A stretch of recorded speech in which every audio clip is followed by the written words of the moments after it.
So welcome back to our IELTS online class, and this class will be for reading module.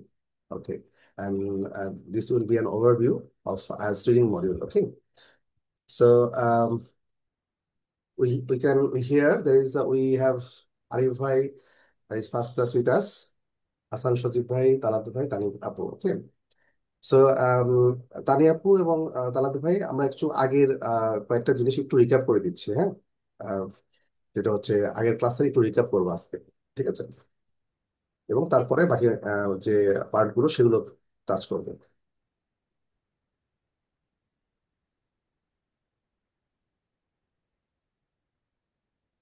Okay, so can you see the screen actually? গাড়ি পাশে দেখতে পাচ্ছেন? Yes, sir. Okay, so this is the reading module in detail. Okay, so there is total questions will be 40, total marks will be 40 as well, and total time will be 60 minutes. তাহলে আমরা এটুকু বলতে পারি যে সাধারণত প্রথম passage থেকে 30 প্রশ্ন, মানে 13টা প্রশ্ন থাকে, দ্বিতীয় প্যাসেজ থেকে 13টা প্রশ্ন, এবং তৃতীয় প্যাসেজ থেকে 14টা প্রশ্ন থাকে, এভাবে সাধারণত হয়ে থাকে, ঠিক আছে। সো আমরা যেটা একটু বলে নিই সেটা হচ্ছে যে আপনাদের সুবিধার জন্য যে আমরা একটু দেখালাম যে তাহলে আমাদের 3টা প্যাসেজ সাধারণত থাকে।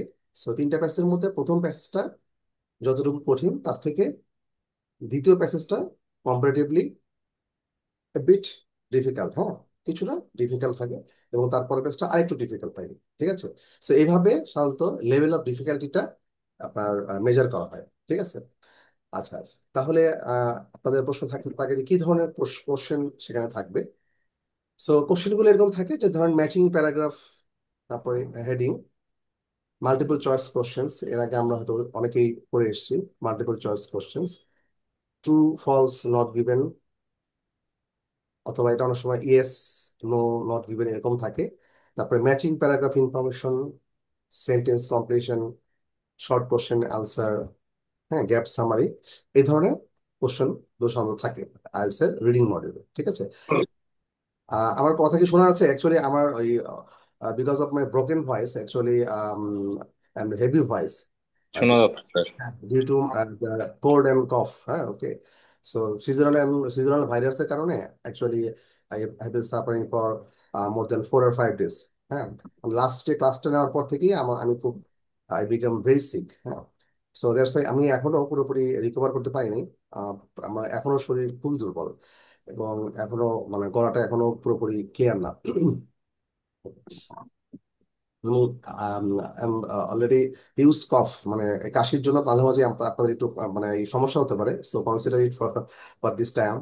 ওকে, so so sorry for that.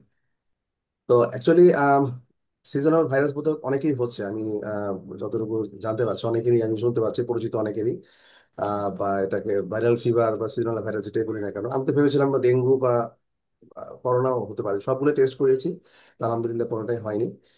So doctor বলেছে এটা ভাইরাল ফ্লু বা ভাইরাল ফিভার হতে পারে, ঠিক আছে। তো যেটা বলছিলাম, তাহলে আমরা পেয়ে গেলাম। এখন আপনাদের সামনে আরেকটা কোশ্চেন, আমি এর আগে ক্লাসে আলোচনা করেছিলাম যে আনসার শিটে আপনাকে কিন্তু আলাদা কোনো সময় থাকবে না। পরীক্ষার যে 1টা ঘন্টা থাকবে এর মধ্যে আপনি সরাসরি আনসার শিটে উত্তরগুলো তুলে নিতে হবে, ঠিক আছে। সো এইটুকুর মধ্যে কি আরিফ ভাই, আজকে যেহেতু আপনার একদম প্রথম, তো এইটুকুর মধ্যে আপনার কোনো কোশ্চেন আছে কি, মানে আপনার টোটাল মার্কস কত, সময়টা হচ্ছে 1 ঘন্টা, there will be the time, total time is 1 hour, ঠিক আছে। এবং এই সময়ের মধ্যে আপনাকে প্রশ্ন, মার্কসের বিষয়ে কাইন্ডলি আরেকবার বলবেন স্যার। মার্কসের ইস্যুটা আমি আমি বলে দিচ্ছি আপনাকে। আচ্ছা, মার্কসটা হচ্ছে টোটাল মার্কস টু 40, যেহেতু 40 কোশ্চেন, হ্যাঁ, 40 কোশ্চেন থাকবে, 40 মার্কস থাকবে, টোটাল সময়টা থাকবে 1 ঘন্টা, ঠিক আছে। টোটাল সময়টা আপনার 1 ঘন্টা থাকবে, খেয়াল রাখবেন। এবং এই আইএলটিএস এর এই রিডিং মডিউলে সবচাইতে ইম্পর্টেন্ট হচ্ছে আপনার টাইম ম্যানেজমেন্ট, ঠিক আছে। টাইম ম্যানেজমেন্টটা খুবই ইম্পর্টেন্ট। সো আপনার সময়টা খুবই লিমিটেড, এবং এই সময়ের মধ্যে আপনাকে বিশেষ করে রিডিং, সবগুলোতেই আপনার সময় টাইম ম্যানেজমেন্টটা খুবই important, but specially in reading module this is very much important. Okay, so আর আমরা আরেকটু রিক্যাপ করছি যে এখানে যে কোশ্চেনগুলো থাকে, যেমন multiple choice questions, true false not given, matching paragraph information, sentence completion, short question answer, এই ধরনের সাধারণত কোশ্চেনগুলো থাকে। তা আমরা একটু ইন ডিটেইলে একটা পর একটা যাবো আর কি। হ্যাঁ, আর আচ্ছা এখানে একটা বিষয়, সজীব ভাই আপনি তো গতকাল কাছে ছিলেন না, কম্পিউটার বেসড যেটা সাধারণত এক্সাম থাকে, কম্পিউটার সম্ভবত কম্পিউটার বেসড এক্সামটা অলরেডি ইমপ্লিমেন্টেড হয়ে যাচ্ছে খুব শীঘ্রই। সো খুব বেশি সময় শুধু কম্পিউটার বেসড এক্সামে আপনাদেরকে দিতে হবে। সো কম্পিউটার বেসড এক্সামে অনেকে একটু হেজিটেশন আছে বা অনেকে হেজিটেট ফিল করেন, বাট কম্পিউটার বেসড এক্সামে কিন্তু কিছু সুবিধা আছে, বাড়তি সুবিধা আছে। বিশেষ করে আইএলটিএস এর রাইটিং যে মডিউল, সেখানে স্পেশালি আপনাদের কিছু সুবিধা পাচ্ছেন এই কম্পিউটার বেসড। সো যেহেতু মানে we have to be habituated with the new rules and guidelines, হ্যাঁ, অফ আইএলটিএস অথরিটি। সো আমাদেরকে সেভাবেই চলতে হবে, we have to carry out. Okay. আর যেহেতু আপনাকে এই 1 ঘন্টার মধ্যেই কিন্তু আপনাকে সরাসরি আনসার শিটে উত্তরগুলো তুলে নিতে হবে। ঠিক আছে, এই জিনিসটা একটু খেয়াল রাখতে হবে। স্যার, আমাদের ডোন্ট মাইন্ড স্যার, আমাদের মডিউলের বাইরে একটা প্রশ্ন স্যার, জাস্ট জানার ইচ্ছা হলো তাই আর কি। বিষয় হচ্ছে স্যার, আমাদের যেমন টার্গেট থাকবে যে আমরা খুব ভালো একটা স্কোর করব, বা এখান থেকে আমরা মোটামুটি করব। স্যার, আপনাদের কেউ কি আমাদের নিয়ে এরকম কোনো টার্গেট থাকে কিনা যে আমাদের হয়তো এতজন স্টুডেন্ট আছে, সেখান থেকে আমরা কত পার্সেন্ট যে টার্গেট ফিল আপ করাতে পারবো, বা কি এরকম কোনো টার্গেট আপনাদের থাকে কিনা স্যার? আচ্ছা, আমাদের টার্গেটও থাকে আপনারা সবাই খুব ভালো করেন। হ্যাঁ, সবাই হ্যাঁ যাতে স্যার। সবাই যাতে ম্যাক্সিমাম আপনারা এটা রিচ করতে পারেন, সেটা আমাদের টার্গেট সবসময় থাকে। আমাদের আসলে ওইভাবে কোনো টার্গেট থাকে না আমাদের। আপনাদের ইন্ডিভিজুয়াল টার্গেট, ইন্ডিভিজুয়ালি আপনারা যেন সবাই ভালো করেন, এটি হচ্ছে আমাদের টার্গেট। আলাদা করে এরকম কোনো টার্গেট নেই। ঠিক আছে, বাট আপনাদের পার্সোনালি অনেকে দেখা যায় কি যে ফর হায়ার স্টাডি, মানে আপনারা হায়ার স্টাডির জন্য যায়, অনেকে দেখা যাচ্ছে যে ইমিগ্রেশনের কারণে যায়। সো কোনো কোনো দেখা যাচ্ছে আলাদা আলাদা নির্দিষ্ট করে টার্গেট দেওয়া থাকে। যেমন ধরেন আমাদের একজন আছেন, যার হয়তো বা আইএলটিএস এর অফলাইন ক্লাসে, ক্যাম্পাস ক্লাসে ওনার দেখা যাচ্ছে মাত্র 5.5 থেকে 6 হলেই চলবে। 6 তো না পেলেও চলবে, কারণ ওনার এটা সাবজেক্ট হচ্ছে নার্সিং। হ্যাঁ, উনি নার্সিং এ যাচ্ছেন। আমাদের আমাদের 4 জন স্টুডেন্ট আছে একসাথে, ওনারা মেডিকেল টেকনোলজিস্ট আর কি। সো ওনাদের টার্গেট হচ্ছে 5.5। হ্যাঁ, আচ্ছা। তো আমি বলছি 5.5 কখনো টার্গেট হতে পারে না। Your target must be 6 and higher. So Next, sir, six, জি। হ্যাঁ হ্যাঁ, কারণ আপনি 5.5 টার্গেট করে কোনোদিনও আপনার টার্গেট যেটা, সেটাই আপনি টার্গেট কেন করবেন? আপনার যেটা ডেজায়ার লাগবে সেটাই আপনি কখনো টার্গেট করবেন না। না, আপনার ধরেন কোনো একটা বিষয় অ্যাচিভ করার জন্য you need to do cut a specific score like 5.5 or 6, but there should not be your target. your target should be more than 6 or more than your desired score. Okay, আমার desired স্কোরের জন্য বেশি থাকে। হ্যাঁ, so এইটা হচ্ছে সবসময়ের জন্য আমাদের একটা ইয়া। তো আলাদা আপনি আপনার উত্তরটা হচ্ছে এরকম যে আলাদা করে ওরকম কিছু থাকে না। ঠিক আছে। জি স্যার। Okay. জি। আচ্ছা, থ্যাংক ইউ। হ্যাঁ, থ্যাংক ইউ, ওয়েলকাম। আচ্ছা, তারপরে যেটা বলছিলাম, তো সুতরাং ওই শুধু কম্পিউটার বেসড এই বিষয়ে। আর কম্পিউটার এক্সাম দেওয়ার ব্যাপারে কারো কোনো প্রবলেম আছে কিনা, আমি একটু জানতে চাচ্ছিলাম এই ব্যাপারে। সমস্যা আছে, যেমন আমাদের যে কি মানে কিওয়ার্ড গুলো বাছাই করতে হয়, আমরা মার্কিং করি, হ্যাঁ হ্যাঁ, এটা কিভাবে করবো কম্পিউটারের হ্যাঁ, মধ্যে? কম্পিউটার বেসটা যেহেতু একেবারেই অনেকের কাছেই নতুন, সো আপনার মার্কিং করার জন্য অপশন থাকবে। সেখানে আপনি কম্পিউটারে কোনো একটা অপশন পাবেন, অথবা আপনাকে যদি কোনো ইয়ে দেওয়া হয়, সেখানে যদি কোনো আপনার নোট নেওয়ার জন্য দেওয়া হয়, যেটাই হোক আপনাকে একটা অপশন দেওয়া হবে। কারণ আপনাকে কিওয়ার্ড মার্কিং এর জন্য আপনাকে, যেমন পেপার বেসড যেটা ছিল আর কি, হ্যাঁ, কিওয়ার্ড মার্কিং করার জন্য, হ্যাঁ, বা আন্ডারলাইন করার জন্য অপশন ছিল, এখানেও অপশন থাকবে। ঠিক আছে, সো এটা নিয়েও কোনো চিন্তার কোনো কারণ নেই, আপনাকে অপশন দেওয়া হবে। হ্যাঁ, কারণ হলো যে এটা মানে আইএলটিএস অথরিটিও জানেন যে কিওয়ার্ডের মাধ্যমে আমরা অনেক কিছু বের করি, তাই না? সো এটা, আমাদের বা আপনাদের প্রতিষ্ঠান থেকে তাহলে এইটা ট্রেনিংও দেওয়া লাগবে, হ্যাঁ দিতে অবশ্যই। হবে। কারণ এটা যেহেতু সবচেয়ে বড় কথা হচ্ছে কম্পিউটার বেসড আইএলটিএস এ আসলে খুব কম যারা তারাই দিতেন। ঠিক আছে, এটা কিন্তু ট্রু যে কম্পিউটার বেসড আইএলটিএস থাকা সত্ত্বেও 95% মানে candidate did not use it. ঠিক আছে, সো এই বিষয়টা মানে আমাদের ক্যান্ডিডেট যারা আছেন বা স্টুডেন্টদের জন্য, সবার জন্যই, যেহেতু এটা নতুন এবং এটা আমাদেরকে এটা নিয়েই এগোতে হবে। সো এটা নিয়ে আমাদের জন্য, আমাদের পক্ষ থেকে আপনাদের স্পেশাল ইয়ে থাকবে। হ্যাঁ, আমাদের আইটি টিম থাকে। সো এটা নিয়ে আপনার কোনো চিন্তা ভাবনা করবেন না। আমি অলরেডি স্যারের সাথে আজকেও এই ব্যাপারে আমাদের মানে মিটিং করেছি। সো এই বিষয়গুলো সম্পর্কে আমাদের আইটি টিম নিয়ে আমরা যেভাবে আমরা ভালোভাবে আপনাদেরকে রেডি করতে পারে সে ব্যাপারে অবশ্যই আমাদের আপনার ইয়ে থাকবে, গাইডলাইন থাকবে ডেফিনেটলি। হুম। আচ্ছা, তাহলে এইবার আমরা দেখবো যে আমরা যেটা বললাম যে সুতরাং আপনাদের এই কম্পিউটার বেসড ইয়েতে আমাদের নতুন, বাট মূল বিষয়টা কিন্তু এক, এবং এই বিষয়টা নিয়ে আমাদের আর চিন্তা ভাবনার কোনো কারণ নেই। হয়তো বিষয়টা নতুন, হ্যাঁ, বাট আমাদেরকে এই নতুন বিষয়ে আমাদের সবকিছু অপশন আমরা নিয়ে যাতে শুরু করতে পারি। সো এইভাবে কিভাবে করতে হবে সবকিছুই আমাদের থাকবে। সো এটা নিয়ে চিন্তা করবেন না। আচ্ছা, মূল বিষয়টা আমরা যেহেতু আমাদের মেইন যে জিনিসটা সেটা কিন্তু সেম থাকছে, হ্যাঁ, পড়াশোনা মানে আমাদের যে মানে কোশ্চেন্স আনসার্স, হ্যাঁ, সবগুলো এগুলো সব অ্যাজ ইট ইজ থাকবে। সো এটা সেজন্য আমাদের আমরা মেইন বিষয়টাতে আমরা আমরা সবার আগে ইয়ে করবো, মনোযোগ দিব, তারপরে then you can focus to other things. ঠিক আছে? আচ্ছা, ঠিক আছে। তো তারপরে এখন আমরা দেখবো যে প্যারাগ্রাফ হেডিং, এটাকে কি বলে, প্যারাগ্রাফ হেডিং বিষয়টা আইএলটিএস এর রিডিং মডিউলে প্যারাগ্রাফ হেডিং। প্যারাগ্রাফ হেডিংটা কিরকম, যেখানে একটা প্যারাগ্রাফ থাকবে, সো প্যারাগ্রাফের পরে আপনাকে একটা আম, একটা ইয়ে থাকবে, হেডিংটাকে বাছাই করতে হবে। ঠিক আছে? আচ্ছা, এখন প্রথমে আমরা প্যারাগ্রাফটা পড়ে নিব। হুম। যে প্যারাগ্রাফটা দেওয়া হবে সেই প্যারাগ্রাফটা আমরা পড়বো, অপশনে দেওয়া যে হেডিং গুলো পড়বো, কোন হেডিংটা প্যারাগ্রাফের সাথে মিলবে সেটা আমরা অবশ্যই বোঝার চেষ্টা করব। এই ধাপগুলো সকল কোশ্চেনের সাথে আমরা রিপিট করবো। হ্যাঁ। আচ্ছা, প্যারাগ্রাফ পড়া শেষে প্রত্যেকটা হেডিং পড়ে সম্ভাব্য যে হেডিং গুলো মার্ক করে রাখবো। হ্যাঁ। একটা হেডিং মানানসই হলে থামা যাবে না, প্রত্যেকটা হেডিং পড়তে হবে।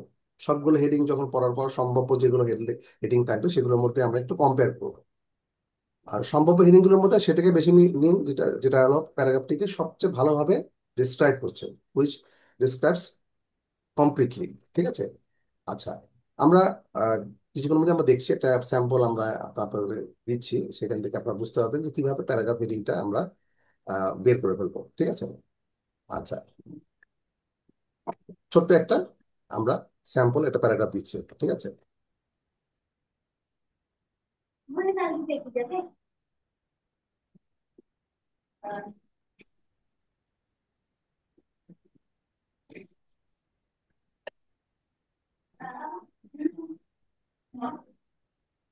এইটাই তো আমার।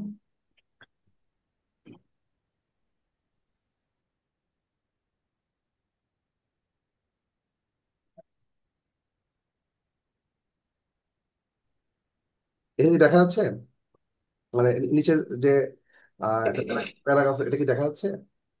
জি, দেখা যাচ্ছে। আচ্ছা, ওকে। তাহলে আমরা একটু দেখছি, people have always dreamed of living planet earth and exploring outer space.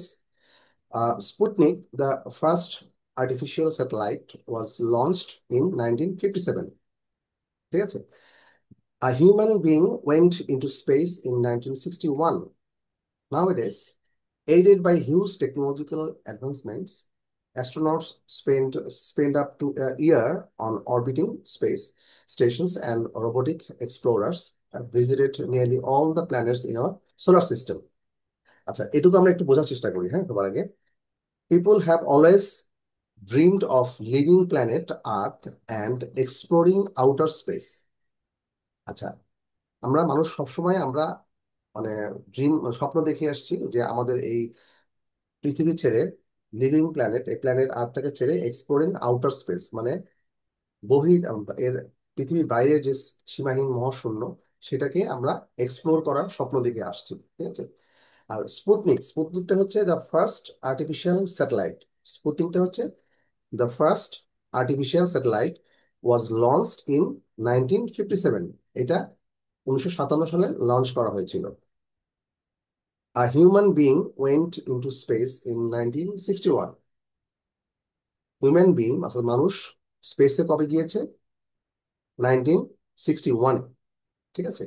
Nowadays, aided by huge technological advancements, বর্তমানে আমাদের ব্যাপক যে টেকনোলজিক্যাল বা কারিগরি যে প্রযুক্তিগত যে উন্নয়ন, তার মাধ্যমে অ্যাস্ট্রোনটস স্পেন্ড আপ টু এ ইয়ার, মানে মহাশূন্যচারীরা কি করে, স্পেসে তারা ইভেন 1 বছরের বেশি কাটিয়ে দেয়, অরবিটিং স্পেস স্টেশনস।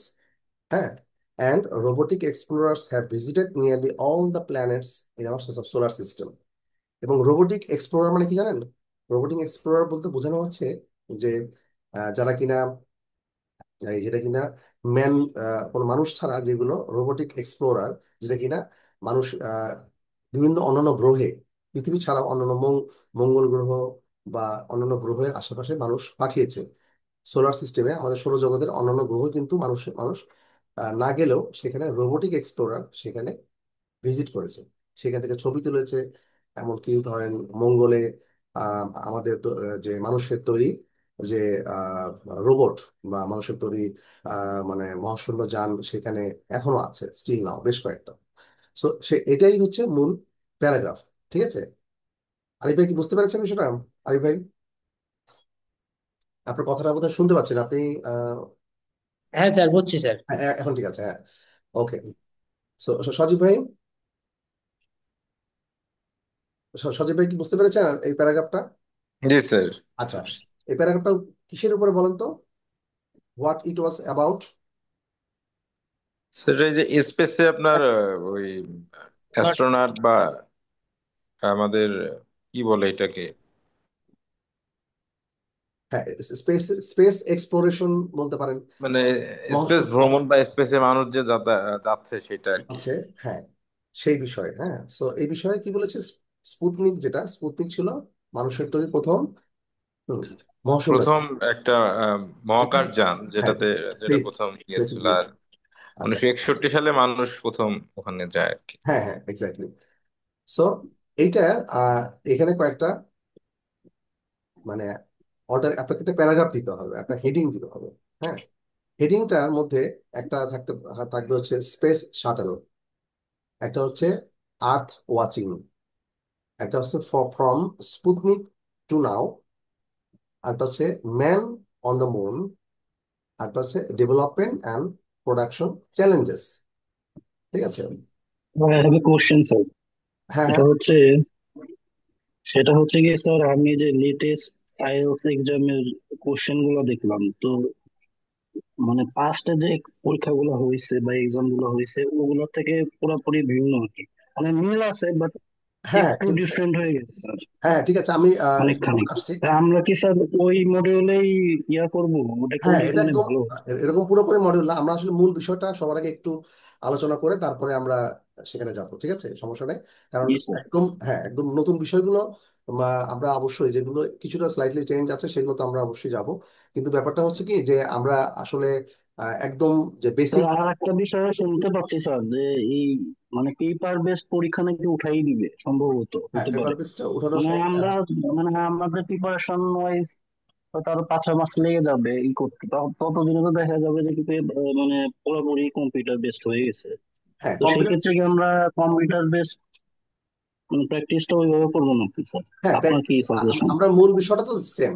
আপনার পড়াশোনা, যে আপনার হচ্ছে কোশ্চেন্স আর আনসার, সেগুলো তো সেম থাকবে। ঠিক আছে, এখানে এমন কিছু না যে পুরোটা চেঞ্জ হয়েছে, তা কিন্তু না।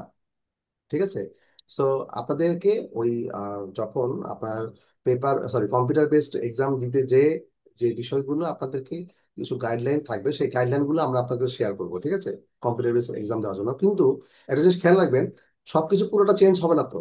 আপনার কোশ্চেন্স আনসার্স এগুলো তো আর চেঞ্জ হচ্ছে না, তো সম্পূর্ণ প্যাটার্ন চেঞ্জ হয়ে যাচ্ছে তা না। হ্যাঁ, কিন্তু কিছু গাইডলাইন, সেই গাইডলাইনটা আমরা আপনাদের ধরেন আপনি গাইডলাইন না জেনে আপনি পরীক্ষা দিতে বসছেন, ফর এক্সাম্পল, আপনি তারপরে কিন্তু আইএলটিএস এর আপনাকে এমন ভাবে সেখানে দেওয়া থাকবে যাতে আপনি সেই স্ক্রিন ফলো করে, আপনি যদি ইংরেজি জানেন তাহলে আপনি সেই স্ক্রিন ফলো করেই এক্সাম দিতে পারবেন।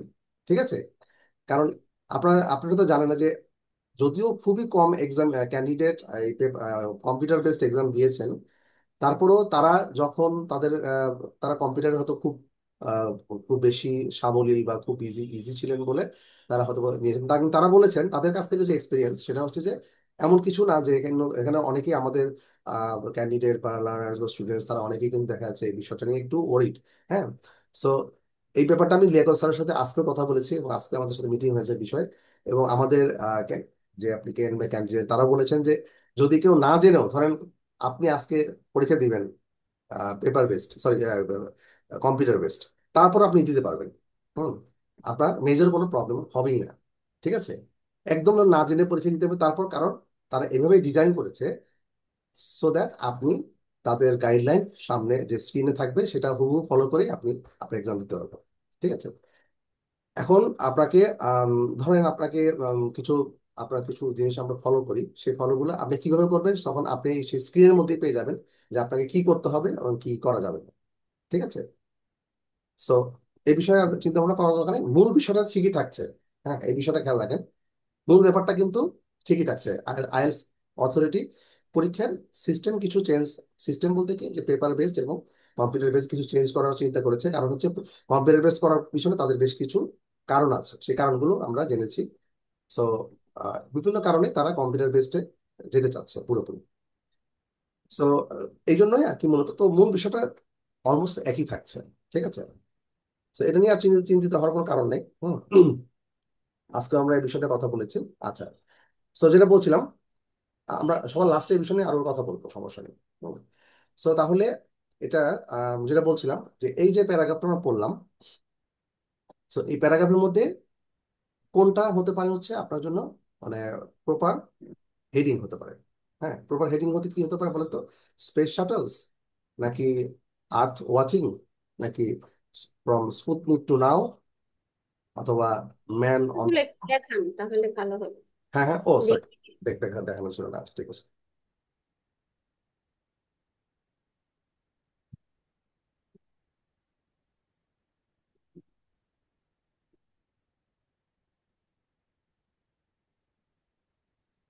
আমাদের মানে অনেকে মানে যারা স্টুডেন্ট আছে মানে অফলাইন ক্যাম্পাসে, তারা রীতিমতো ভয় পেয়ে গেছে। হ্যাঁ, মানে দু একজন যে আছে তাহলে কি হবে। হুম।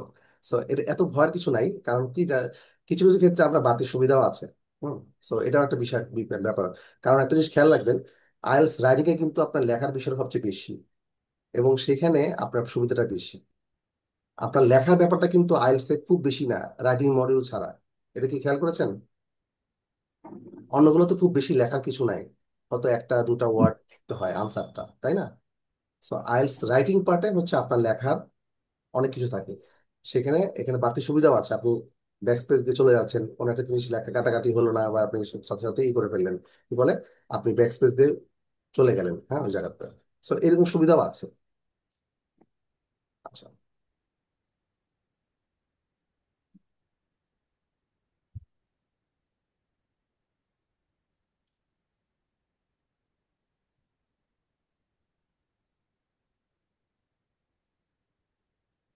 আচ্ছা, এখন দেখো তো হেডিং, তাহলে আমরা কোনটা দিব বলেন তো?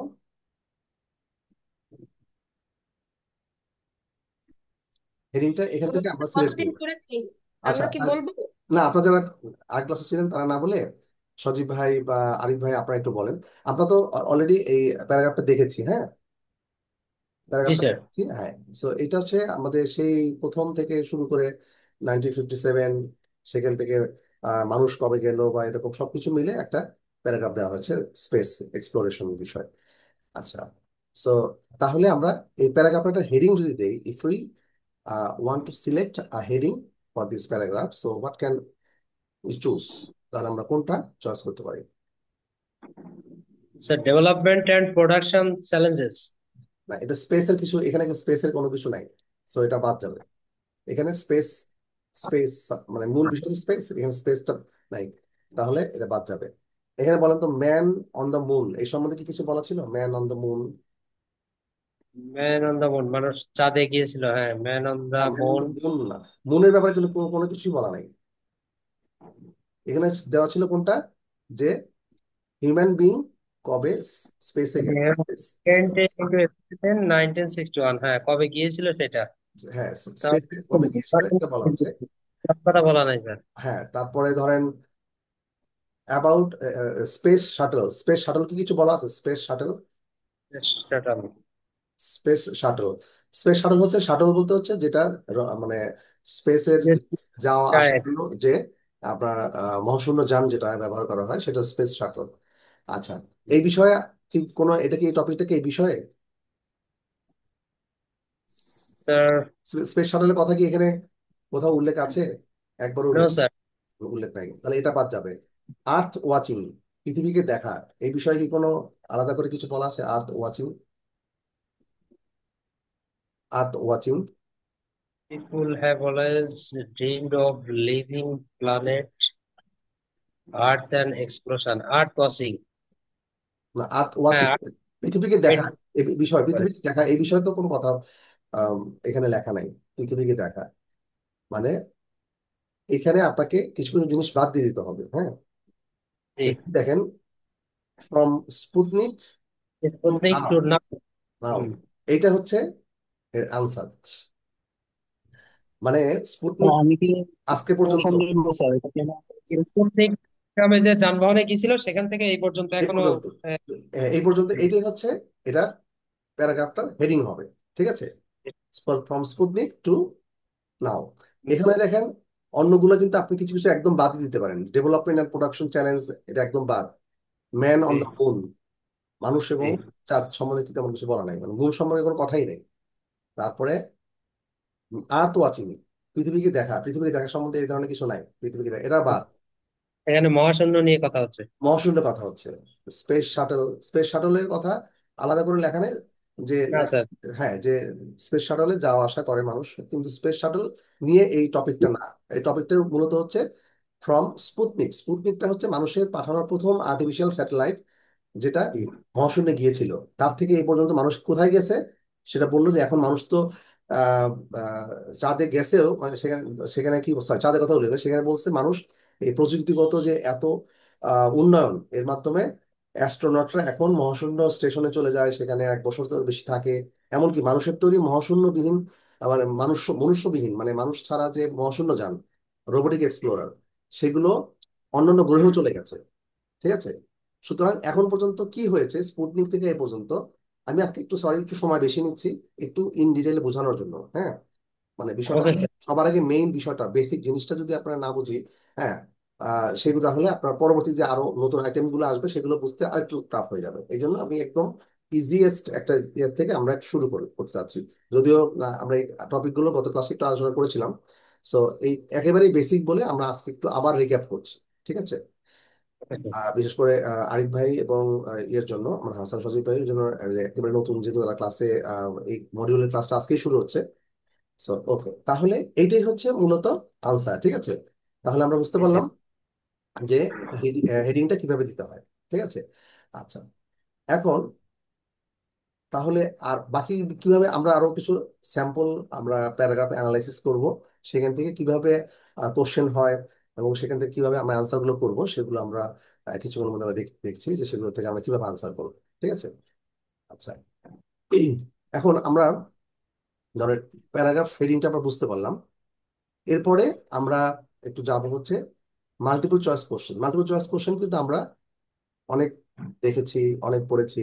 মাল্টিপল চয়েস কোশ্চেন এর আগে আমরা আইএলস এর অন্যান্য মডিউলে যদি প্র্যাকটিস যারা করেছেন তারা সবাই জানি, বা আরিফ ভাই এর আগে প্র্যাকটিস করেছেন কিনা জানি না, যদি করে থাকেন তাহলে সেখানে এই ধরনের মাল্টিপল চয়েস অফ কোশ্চেন আপনি পাবেন, ঠিক আছে। না স্যার, এর আগে প্র্যাকটিস সেইভাবে নাই স্যার। আচ্ছা আচ্ছা, ঠিক আছে। তাহলে সেই মাল্টিপল চয়েস কোশ্চেন আমরা এখানে পাবো। মাল্টিপল চয়েস কোশ্চেনটা হচ্ছে অনেকগুলো উত্তর দেওয়া থাকবে বা একাধিক উত্তর দেওয়া থাকবে, সেখান থেকে আপনাকে সঠিক উত্তরটা বেছে নিতে হবে, ঠিক আছে।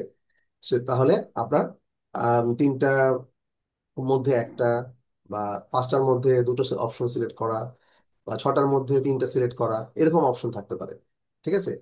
তিনটা তিনটা উত্তর দেওয়া আছে, তার মধ্যে আপনি একটা অপশন সিলেক্ট করলেন, সিলেক্ট করতে বললো আপনাকে যে কোনটা হবে, হ্যাঁ।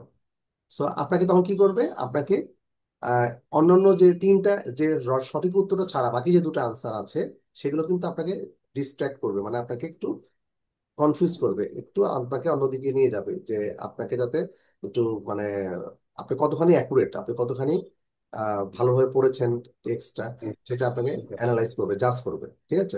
কনফিডেন্স কতটুকু এটা যাচাই করবে। হ্যাঁ হ্যাঁ, আপনি কতটুকু কনফিডেন্টলি আপনি রিডিং পার্টটা পড়েছেন। হুম, আচ্ছা, তাহলে আমরা যেটা এই মাল্টিপল চয়েস কোশ্চেনের জন্য যেটা বলবো, আমরা তাড়াতাড়ি আমরা টেক্সটটা খুব দ্রুত পড়ে নিব, তারপরে প্রশ্নগুলো আমরা পড়ে নিব, হ্যাঁ। আর কোনো কিওয়ার্ড থাকলে কিওয়ার্ড বলতে একটু বুঝিয়ে নিই আপনার জন্য, যেহেতু একদম নতুন। সো কিওয়ার্ডটা হচ্ছে যে, যে একটা সেন্টেন্সে একটা বা দুটো বা তিনটা ওয়ার্ড, গ্রুপ অফ ওয়ার্ড অথবা সিঙ্গেল ওয়ার্ড, যেটা মনে হচ্ছে আপনার কাছে এই সেন্টেন্সের মধ্যে এই একটা ওয়ার্ড বা দুটো ওয়ার্ড, এগুলো খুবই ইম্পর্টেন্ট, এই কয়েকটা ওয়ার্ডের মধ্যে ঘিরেই আপনার সেন্টেন্সটা ঘুরছে, তখন বুঝতে হবে এই সেন্টেন্সের মধ্যে যে ওয়ার্ডগুলো খুবই ইনফ্লুয়েন্সিয়াল, মানে খুবই ইম্পর্টেন্ট, সেগুলোকে বলে কিওয়ার্ড। সেই কিওয়ার্ড ধরেই কিন্তু আপনি আনসারটা বের করতে আপনাকে হেল্প করবে। হ্যাঁ, তো কিওয়ার্ড গুলো আপনি মার্ক করতে হবে যে কোন কিওয়ার্ড কিরকম আপনাকে ইয়ে করবেন, আপনি কিওয়ার্ডের মাধ্যমে আনসারটা বের করবেন। সুতরাং যখন আপনি পড়বেন প্যারাগ্রাফটা, তখন আপনি কিওয়ার্ডটাকে মার্ক করে রাখতে হবে যে হ্যাঁ, এই কিওয়ার্ডটা দিয়ে আমি পরবর্তী আনসারটা বের করবো। ঠিক আছে? আর কোনো সিনোনিম ব্যবহার হয়েছে কিনা এটা, যদি আপনি নতুন, আপনাকে একটু বলি, আমাদের যারা আগের স্টুডেন্ট তারা সবাই জানেন সিনোনিমাস বিষয়গুলো দিয়ে আইএলটিএস এ খুব বেশি আপনার বের করতে হয়। যেমন খুব সহজ করে আনসার যদি বলি আমি এরকম, ইনক্রিজ হচ্ছে বৃদ্ধি পাওয়া, এনহ্যান্স এটাও বৃদ্ধি পাওয়া। সো আপনার হয়তো ইনক্রিজ দেওয়া আছে বা এনহ্যান্স দেওয়া আছে, বা ইনক্রিজ দেওয়া আছে, আপনি এনহ্যান্স দিয়ে বের করবেন, এরকম আপনার দুটোই জানা থাকতে হবে, যে সিনোনিমটা জানা থাকতে হবে, তাহলে আপনি উত্তরটা বের করতে আপনার সুবিধা হবে। ঠিক আছে? আচ্ছা, তাহলে আমরা পরবর্তী একটা ইয়েতে চলে যাচ্ছি, যে আপনার একটা প্যারাগ্রাফে চলে যাচ্ছি, সেখান থেকে আমরা একটু চেষ্টা করব। হ্যাঁ, বের করে দিচ্ছি।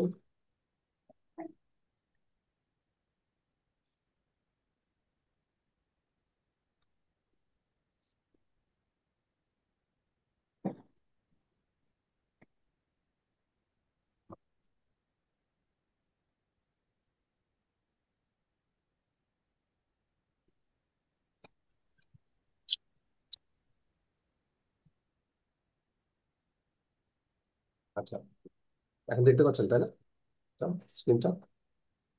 ওকে, ইয়েস স্যার। এখানে একটা প্যারাগ্রাফ দেওয়া আছে, প্যারাগ্রাফটা আমরা পড়ার চেষ্টা করবো। One of the most famous works of art in the world is Leonardo da Vinci's Mona Lisa। তাই না? আমরা সবাই জানি লিওনার্দো দা ভিঞ্চি, তার মোনালিসা হচ্ছে একটা ফেমাস আর্ট ওয়ার্ক, তাই না? শিল্পকর্ম। Nearly everyone who goes to see the original will already be familiar with it from reproductions। তাই আমরা জানি যারা এটা অরিজিনালটা দেখতে যাই, হ্যাঁ, তারা কিন্তু এর রিপ্রোডাকশনটা থেকেও আমরা মোনালিসার যেটা অরিজিনালটা আমরা অনেকে হয়তো জানি না, বা দেখার সৌভাগ্য অনেকেরই হয় না, তাই না? কিন্তু তার রিপ্রোডাকশন বা তার যে যেটাকে বলে তার যে আহ, আমরা কপিটা, সেটা কিন্তু আমরা দেখেছি, তাই না? মোনালিসার মোনালিসার ছবিটাও দেখেছেন, মোনালিসার যে আর্ট ওয়ার্ক, এটা দেখেছেন না? Yes sir. আচ্ছা, সো আমরা nearly everyone who goes to C the original will already B familiar with it from reproductions, but they accept that fine art is more rewardingly viewed in its original form। আপনি ধরেন Mona Lisa দেখতে যাবেন, মোনালিসার একদম original যে অংশটা, original যে পার্টটা ফ্রান্সে আছে, সেটাও দেখতে যাবেন, কিন্তু তারা দেখার আগে কিন্তু আপনার মোনালিসার যে কপি অংশটা, যেটা আমরা ইন্টারনেটে পাই, সেটা কিন্তু আপনি আগে দেখেছেন, দেখেন নাই? জি স্যার, আমরা সবাই দেখেছি। ঠিক আছে। বাট এখানে কি বলা হচ্ছে? But they accept that fine art is more rewardingly viewed in its original form. সবাই এটা স্বীকার করে, যে সবাই এটা অ্যাকসেপ্ট করে যে fine art is more rewardingly viewed in its original form. Fine আর্টটা সবচাইতে ভালোভাবে বোঝা যায়, বা এটা জানা যায়, বা হৃদয়ঙ্গম হৃদয় ধারণ করা যায় হচ্ছে এর অরিজিনাল ফর্মে, হবে। মূল ফর্মে, ওটা আমরা বুঝতে পারি। However, if Mona Lisa was a famous novel, few people would bother to go to a museum to read the writer's actual manuscript rather than a printed reproduction। যাই হোক, মোনালিসা যদি একটা ফেমাস নভেল হতো, তাহলে কিছু মানুষ দেখা যেত সেটা দেখতে গেছে, কোনটা মিউজিয়ামে দেখতে গেছে, যে লেখকের অরিজিনাল যে ম্যানুস্ক্রিপ্ট, ম্যানুস্ক্রিপ্ট মানে পাণ্ডুলিপি, বাংলাতে বললে পাণ্ডুলিপি, পাণ্ডুলিপিটা দেখতে যাচ্ছে, বরঞ্চ তার প্রিন্টেড ভার্সনটা তো আমরা পাচ্ছি, সেটা দেখার চেয়ে বরঞ্চ আমরা মূল পাণ্ডুলিপি, লেখক কিভাবে লিখেছেন সেটা দেখতে যাবে। অনেকে কিন্তু এটা দেখতে মিউজিয়ামে যেত। ওই যে তার কারণ একটাই, যে বিষয়টা বলেছে আমাদের প্রথমেই বলে দিয়েছে, তো বিষয়টা এরকম, তাহলে আমরা একটু বলি যে মোনালিসা যদি একটা ফেমাস নভেল হতো, একটা ফেমাস একটা উপন্যাস হতো, কিছু লোক দেখা যেত তাহলে এমনকি তারা ওই মিউজিয়ামে যে সেই লেখকের অরিজিনাল যে হাতে লেখা পাণ্ডুলিপি। পাণ্ডুলিপি সেটাই দেখতে যেত, রেদার দেন আ প্রিন্টেড রিপ্রোডাকশন। প্রিন্টেড রিপ্রোডাকশন হচ্ছে ওইটাই দেখতে যেত। So this might be explained by the fact that the novel has evolved precisely because of technological developments that made it possible to print out huge numbers of texts, whereas oil paintings have always been produced as unique objects. In addition, it could be argued that the practice of interpreting or reading each medium follows different conventions. আচ্ছা, এটা একটু আমরা একটু পড়বো। Long sentence গুলো আসলে একদম literal meaning করার চেয়ে তার একটা সারাংশ বা ভাবার্থ বের করাটাই সবচেয়ে সুবিধাজনক। কারণ হচ্ছে কি যে রিডিং মডিউলে এত বেশি সময় পাওয়া যায় না। ঠিক আছে, আচ্ছা, যেটা বলছিলাম, this might be explained by the fact that the novel has evolved precisely because of technological developments that made it possible to print out huge number of text, whereas কারণ হচ্ছে যে নভেল কিন্তু আপনার টেকনোলজিক্যাল ডেভেলপমেন্টের কারণে অনেক বেশি text print করা যায়, অনেক বেশি প্রিন্ট আউট বের করা যায়। ঠিক আছে, whereas oil paintings have always been produced as unique objects, যেখানে oil paintings have always been produced as unique objects, যেখানে ওয়েল পেন্টিংটা সবসময় একটা ইউনিক অবজেক্ট হিসাবেই প্রডিউস করা হয়, তাই না? ওয়েল পেন্টিংটা, ওয়েল পেন্টিং মানে হচ্ছে মানে তৈলচিত্র, বাংলাদেশের তৈলচিত্র ওয়েল পেন্টিং। ওকে, আচ্ছা, ইন অ্যাডিশন, আচ্ছা হ্যাঁ, in addition, it could be argued that the practice of interpreting or reading each medium follows different conventions.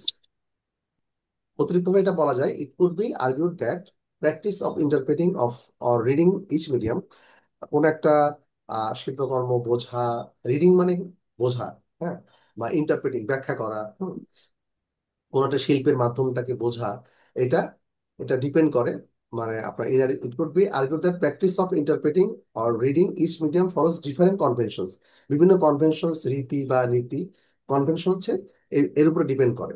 Hmm, so with novels, তারপরে এটা ব্যাখ্যা করার জন্য বলা হচ্ছে, with novels the reader attends mainly to the meaning of words rather than the way they are printed on the page.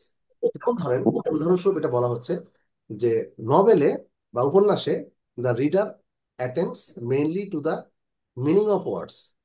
Hmm, reader কি করে বা পাঠক কি করে, এই ওয়ার্ড বা সেন্টেন্সের মিনিং গুলাই সে মেইনলি বোঝা, ব্যাখ্যা করা বা সেগুলো মানে হৃদয়ে ধারণ করার চেষ্টা করে, হ্যাঁ, রেদার দেন হ্যাঁ যে the way they are printed on the page, তার চেয়ে যেভাবে প্রিন্ট করা আছে সেটা কিন্তু দেখার চেষ্টা করে না, কিভাবে প্রিন্ট করা আছে পেজে সেটা কিন্তু সে দেখে না, সে দেখে এটা এটা মিনিংটা।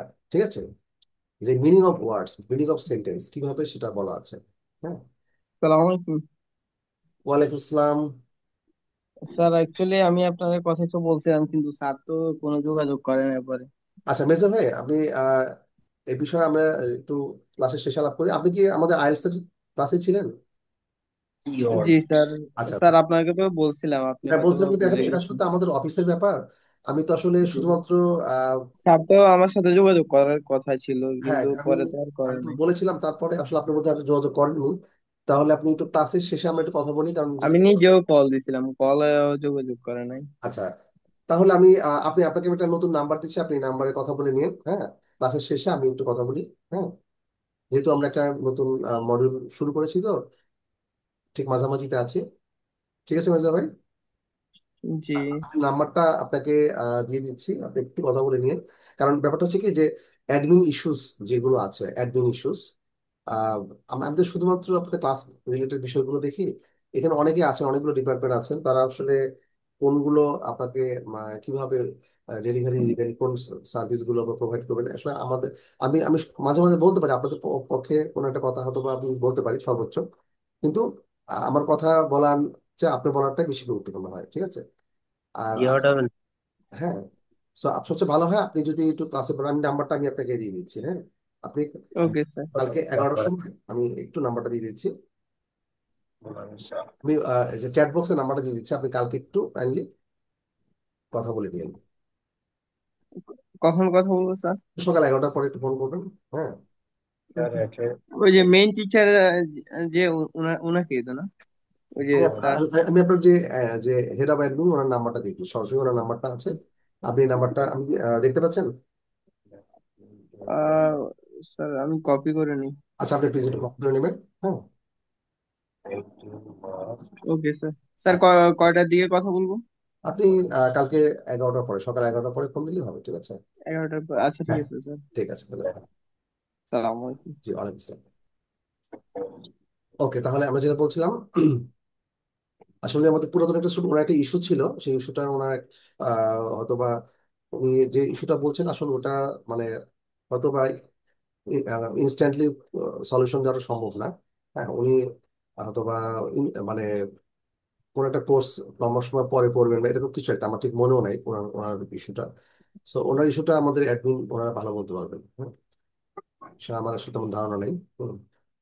আচ্ছা, তাহলে যেটা বলছিলাম, তাহলে নভেলে আমরা পাঠক বা যারা আছেন তারা কি করেন, নভেলে উপন্যাসে তারা একটা বইতে কি লেখা আছে, ওয়ার্ডের মিনিং গুলো সেটাই তারা বোঝার চেষ্টা করেন। হ্যাঁ, সেন্টেন্সের মিনিং গুলো বোঝার চেষ্টা করেন, কিন্তু ওয়ার্ড গুলো বইয়ে কিভাবে দেওয়া লেখা আছে সেটা কিন্তু তারা খেয়াল করেন না, বা তারা এটা বদার করেন না। আচ্ছা, the reader attends mainly to the meaning of words rather than the way they are printed on the page, whereas the reader of a painting must attend just as closely to the material form of marks and shapes in the picture as to any ideas they may signify. আচ্ছা, তাহলে আর যারা যেখানে আমাদের painting বা এই ধরনের art work যেগুলো আছে, সেগুলোর ক্ষেত্রে কি হবে সেটাও বলে দিয়েছে। রিডার অফ পেইন্টিং মানে হচ্ছে যে পেইন্টিং বা শিল্পকর্ম বা মানে তৈলচিত্র বা এই ধরনের যেগুলো আর্টওয়ার্ক আছে, তাদের সমর্থ বা বোদ্ধা বা পাঠক বা তাদের যারা ভক্ত আছেন তারা কি করে, তারা খুব ক্লোজলি ম্যাটেরিয়াল ফর্মটাই দেখার চেষ্টা করেন, যে কিভাবে খুব সূক্ষ্মভাবে তারা দেখে যে ম্যাটেরিয়াল ফর্ম অর্থাৎ বস্তুগত অবস্থান বা কিভাবে এটা আছে সেটা বোঝার চেষ্টা করেন। হ্যাঁ, কোন শেপে আছে কিভাবে আছে সেটাই ইন ডিটেইলে তারা দেখেন, এবং এটাই তাদের কাছে খুবই গুরুত্বপূর্ণ। ঠিক আছে, এটি হচ্ছে এর ভাবার্থ, অর্থাৎ যদি মিনিংটা আমরা বলি এভাবে। ঠিক আছে,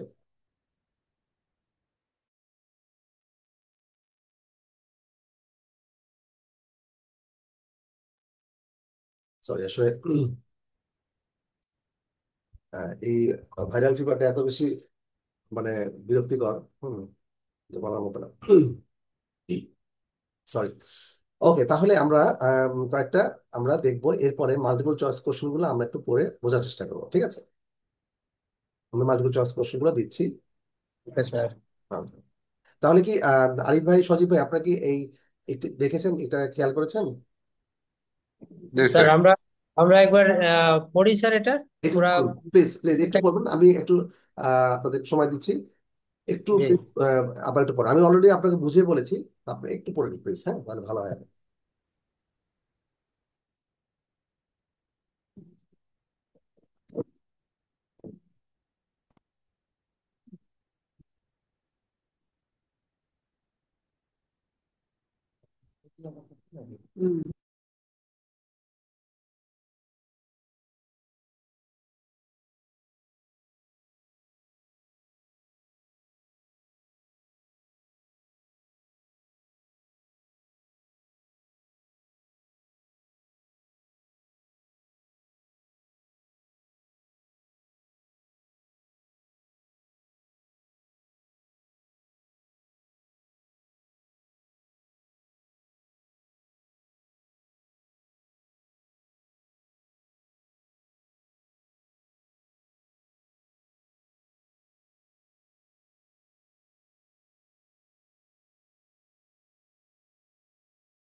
আচ্ছা, তাহলে খুব বেশি সময় পড়ার সুযোগ থাকে না আপনার কাছে, একদম যেহেতু প্রথম।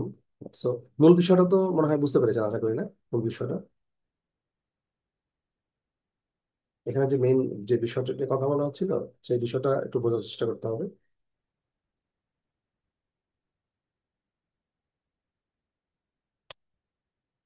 এখন কি দেখা যাচ্ছে এটা?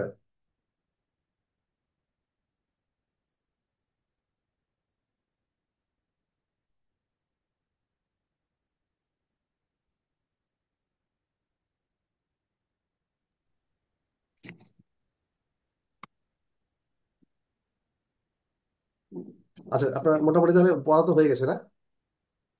আচ্ছা। Yes sir. আচ্ছা, তাহলে আমরা মাল্টিপল চয়েস কোশ্চেন আমরা একটু দেখবো কয়েকটা, হ্যাঁ? আমরা একটা মাল্টিপল চয়েস কোশ্চেন দেখি, তাহলে একটু আন্দাজ করতে পারবো।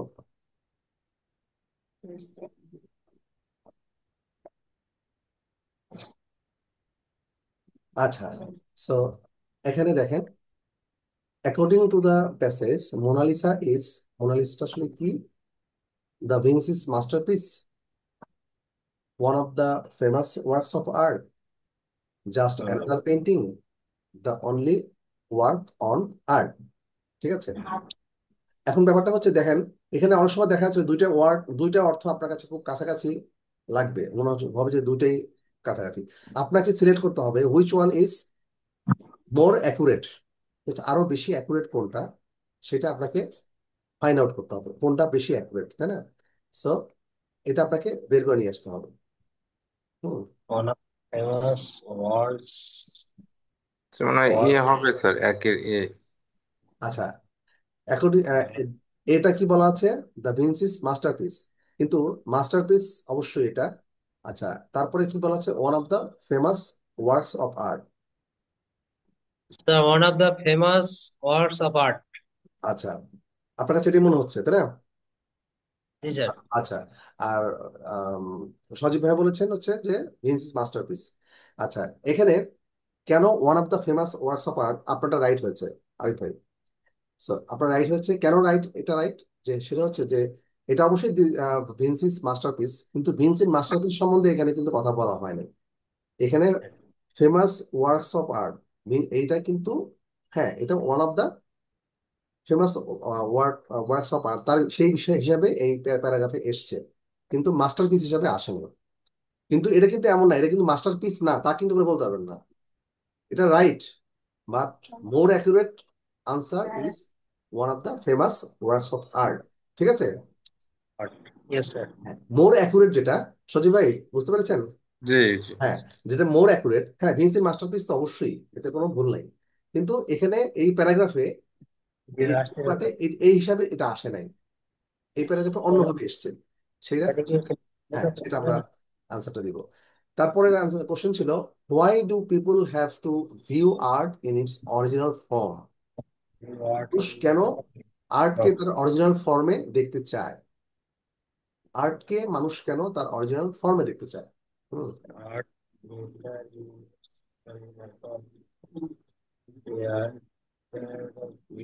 এটা এটা এটা একটু কম্পারেটিভ সহজ, হ্যাঁ।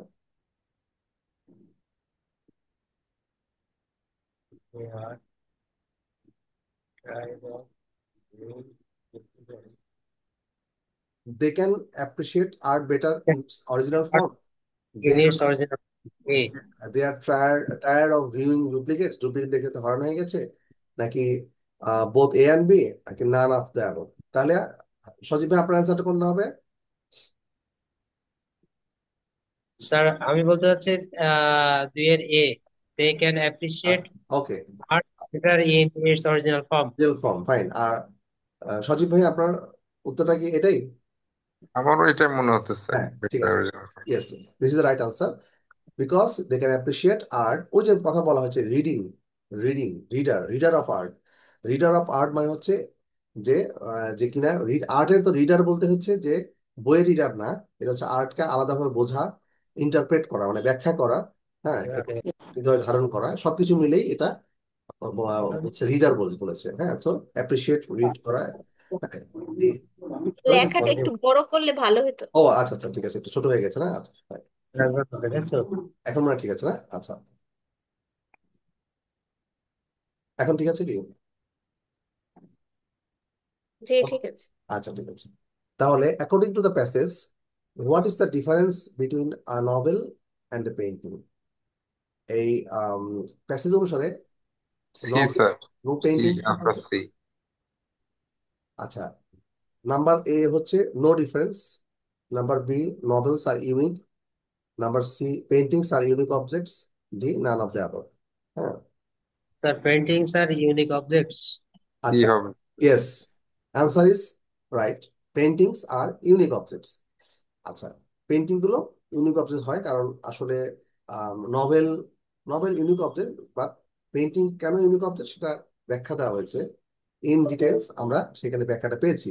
পেন্টিং কেন এত বেশি ইউনিক, কারণ এটার অরিজিনাল ফর্মেই মানুষ অ্যাপ্রিসিয়েট করে। পেন্টিং এর আপনার অনেক বেশি কপি ফর্ম আমরা দেখতে পাই ইন্টারনেটে, বইয়ে, হ্যাঁ, বা অনেক জায়গায়, কিন্তু মানুষ অ্যাপ্রিসিয়েট করে তার অরিজিনাল ফর্মে। মেইন পেইন্টিংটা মানুষ দেখতে যায়, তাই না? কিভাবে এটা লেখা হয়েছে, কিভাবে তুলির আঁচড় কোথায় দেওয়া হয়েছে, ইত্যাদি ইত্যাদি। সো তাহলে আমরা, এটাই হচ্ছে আপনার উত্তর। এটা খুব সহজভাবে আপনাকে বোঝানোর জন্য, মানে একদম যাতে আপনি মূল বিষয়টা বুঝতে পারেন সেজন্য। আচ্ছা, এরপরে আমরা পরবর্তী আরো টপিক গুলো দেখছি কিভাবে এগুলো আসছে আর আসবে। হ্যাঁ, এরপরে আমরা দেখবো হচ্ছে আম, সবচেয়ে আর খুব ইম্পর্টেন্ট একটা পার্ট, সেটা হচ্ছে ট্রু ফলস নট গিভেন। হ্যাঁ, মাল্টিপল চয়েস কোশ্চেন আমরা দেখলাম। হুম, তারপরে আমরা দেখবো ট্রু ফলস নট গিভেন। এটা হচ্ছে খুব ইম্পর্টেন্ট, ট্রু ফলস এবং নট গিভেন। অনেক সময় এটা থাকে ইয়েস, নো, নট গিভেন, এভাবে দেওয়া থাকে। যেভাবে দেওয়া থাকবে সেভাবে আপনাকে আনসার করতে হবে। একটা স্টেটমেন্ট দেওয়া থাকে, একটা প্যারাগ্রাফের পরে স্টেটমেন্ট থাকে, স্টেটমেন্টটা আপনাকে বলতে হবে যে এই স্টেটমেন্টটা কি ট্রু নাকি আপনার, মানে আপনার এই স্টেটমেন্টের সাথে কি আপনার প্যারাগ্রাফ এগ্রি করে। যদি করে থাকে, তাহলে কনফার্ম করে, তাহলে উত্তর হবে ট্রু। আর যদি টেক্সটটা যদি স্টেটমেন্টে দেওয়া তথ্যের সাথে কন্ট্রাডিক্ট করে, মানে বিপরীত হয়, তথ্যের বিপরীত হয়, তাহলে উত্তর হলো ফলস। আর স্টেটমেন্ট সম্পর্কিত কোনো তথ্য টেক্সটে যদি না থাকে, তাহলে সেটা হবে নট গিভেন, মানে এই বিষয়ে কোনো উল্লেখই নাই, মেনশন করা নাই, তখন আপনাকে বলতে লেখা, আপনার উত্তর থাকবে হচ্ছে নট গিভেন, মানে দেওয়া নেই। ঠিক আছে, ওকে। তাহলে আমরা একবার স্যাম্পল আজকে আমরা একটা পড়ার চেষ্টা করবো। হুম, এখানে ট্রু ফলস নট গিভেনে কিছু আহ, আমরা জিনিস আমরা একটু একটু শেয়ার করবো। হ্যাঁ, সেটা হচ্ছে যে এগুলা অন্যান্য ক্ষেত্রে আপনার এখানে আপনাকে পুরো টেক্সটটা, প্রথমে সম্পূর্ণ টেক্সটটা পড়ে নিতে হবে। হ্যাঁ, আর তারপরে প্রথম স্টেটমেন্টটা পড়বেন। হ্যাঁ, প্রথম স্টেটমেন্টটা সবার আগে পড়তে হবে। প্রথম স্টেটমেন্টের উত্তরটা প্রথম দিকে প্যারাগ্রাফগুলির মাঝে থাকবে। হ্যাঁ, ঠিক আছে। আচ্ছা, এভাবে আপনি সেখানে খোঁজার চেষ্টা করবেন, সেখানে মিলানোর চেষ্টা করবেন, ম্যাচিং করবেন, যেটা আপনার সাথে কোনটা যাচ্ছে, আপনার অ্যান্সারের সাথে কোনটা যাবে। এটা কি কন্ট্রাডিক্ট করে, এটা কি আপনার সাপোর্ট করে ইনফরমেশনকে, তাহলে আপনাকে ট্রু দিতে হবে। যদি সাপোর্ট না করে, ফলস। ঠিক আছে, এভাবে আপনি উত্তরটা খুঁজে নিতে হবে। হুম, আচ্ছা, তারপরে তাহলে আমরা একটা স্যাম্পল এতে চলে যাচ্ছে। ঠিক আছে,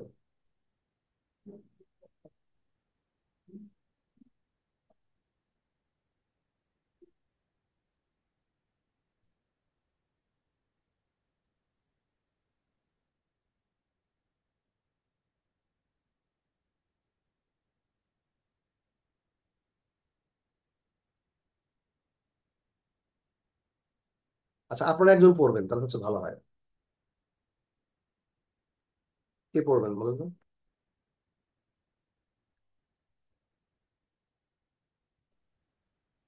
আচ্ছা, এটা শেয়ারিংটা হয়নি। আচ্ছা,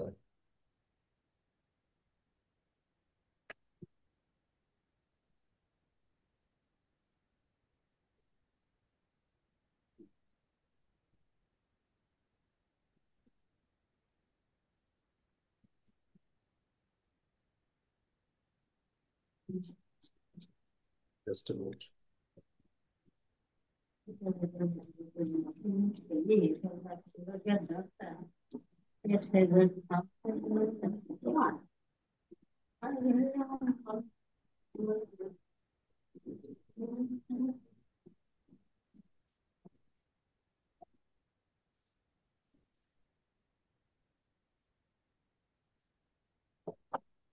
Okay. Can you see the screen? Okay.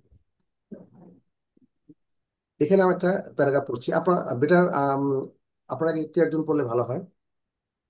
কে পড়বেন? আপু আপনি পড়বেন? তানি আপু পড়বেন? স্যার পড়ি স্যার। আচ্ছা হ্যাঁ, শিওর শিওর। আচ্ছা, তানিয়া আপু পড়লে পড়ুক স্যার, সমস্যা নাই। ওনাকে বলছেন যেহেতু উনি পড়ুক স্যার। আচ্ছা ঠিক আছে, তানি আপু আপনি পড়তে পারেন।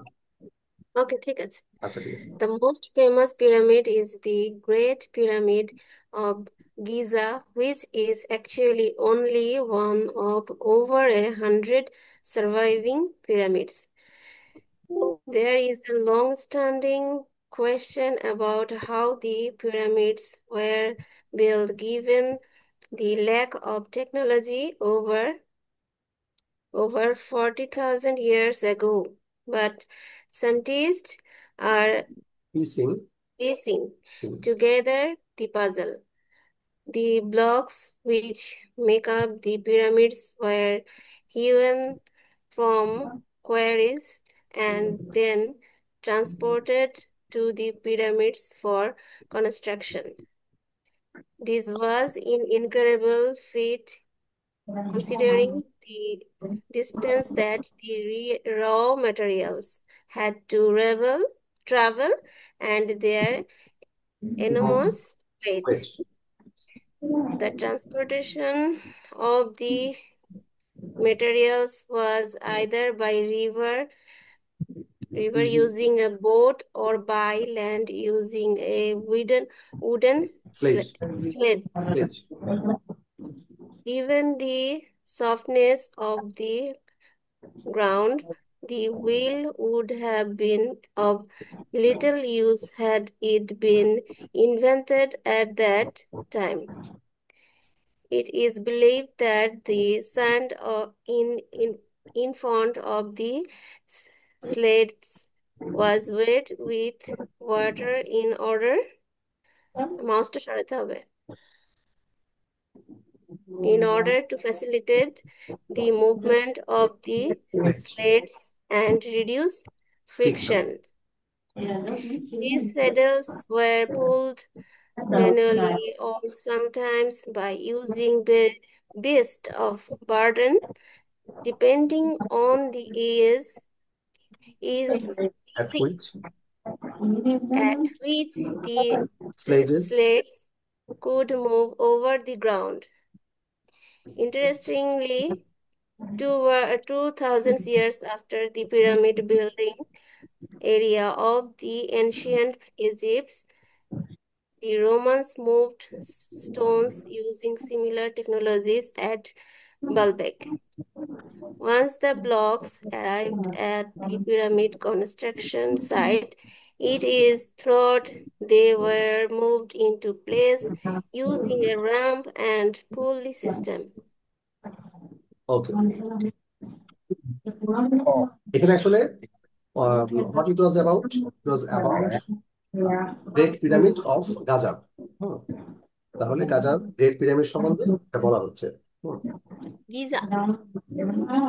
আমরা সবাই জানি, we all know about the seven wonders of the world, that is pyramid of Giza. Giza. Okay, so আমাদের সবাই এর সম্বন্ধে জানা আছে। আচ্ছা, এখন ব্যাপারটা হচ্ছে যে এই গিজার সম্বন্ধে এখানে যে পরে খুব একটা স্কিমিং করা, অর্থাৎ স্কিমিং করা হচ্ছে যে প্রথমে একটু হালকা ধারণা নেওয়া।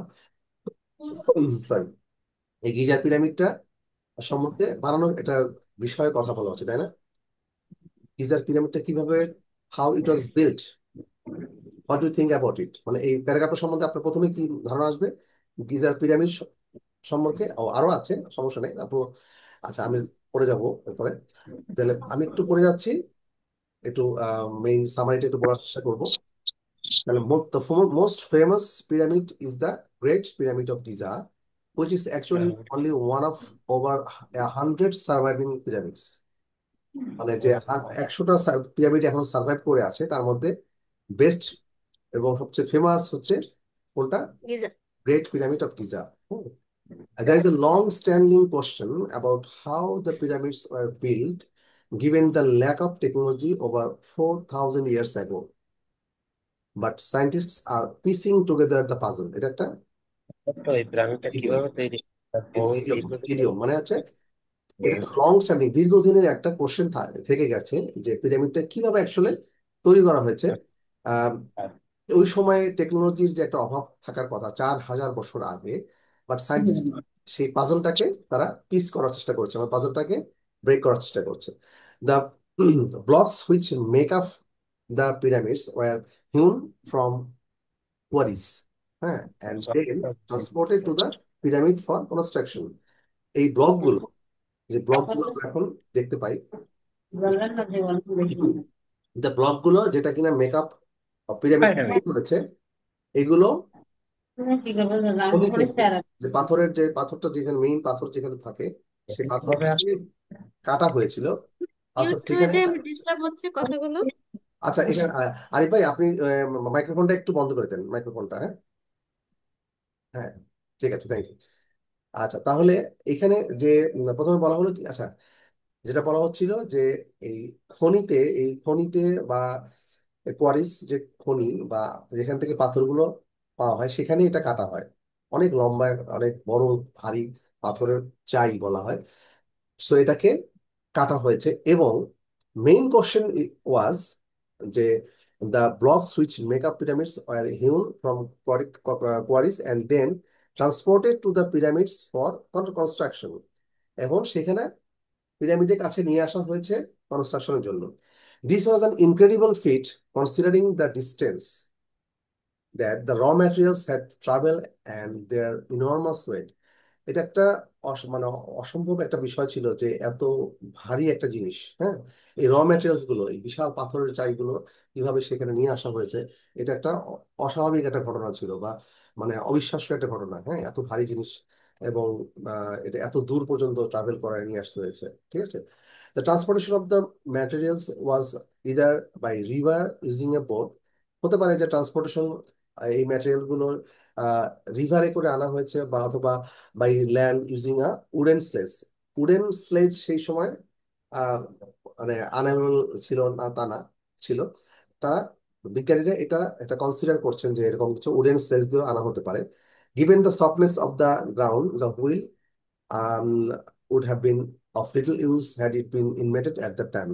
হুইল তখন অলরেডি ইনভেন্ট হয়ে গেছে। আচ্ছা, সো চাকা আর কি। ইট ইস বিলিভ, এখন বিজ্ঞানীরা ভাবছেন ওই সময় তো আসলে কেউ যে দেখার মতো অবস্থা নাই।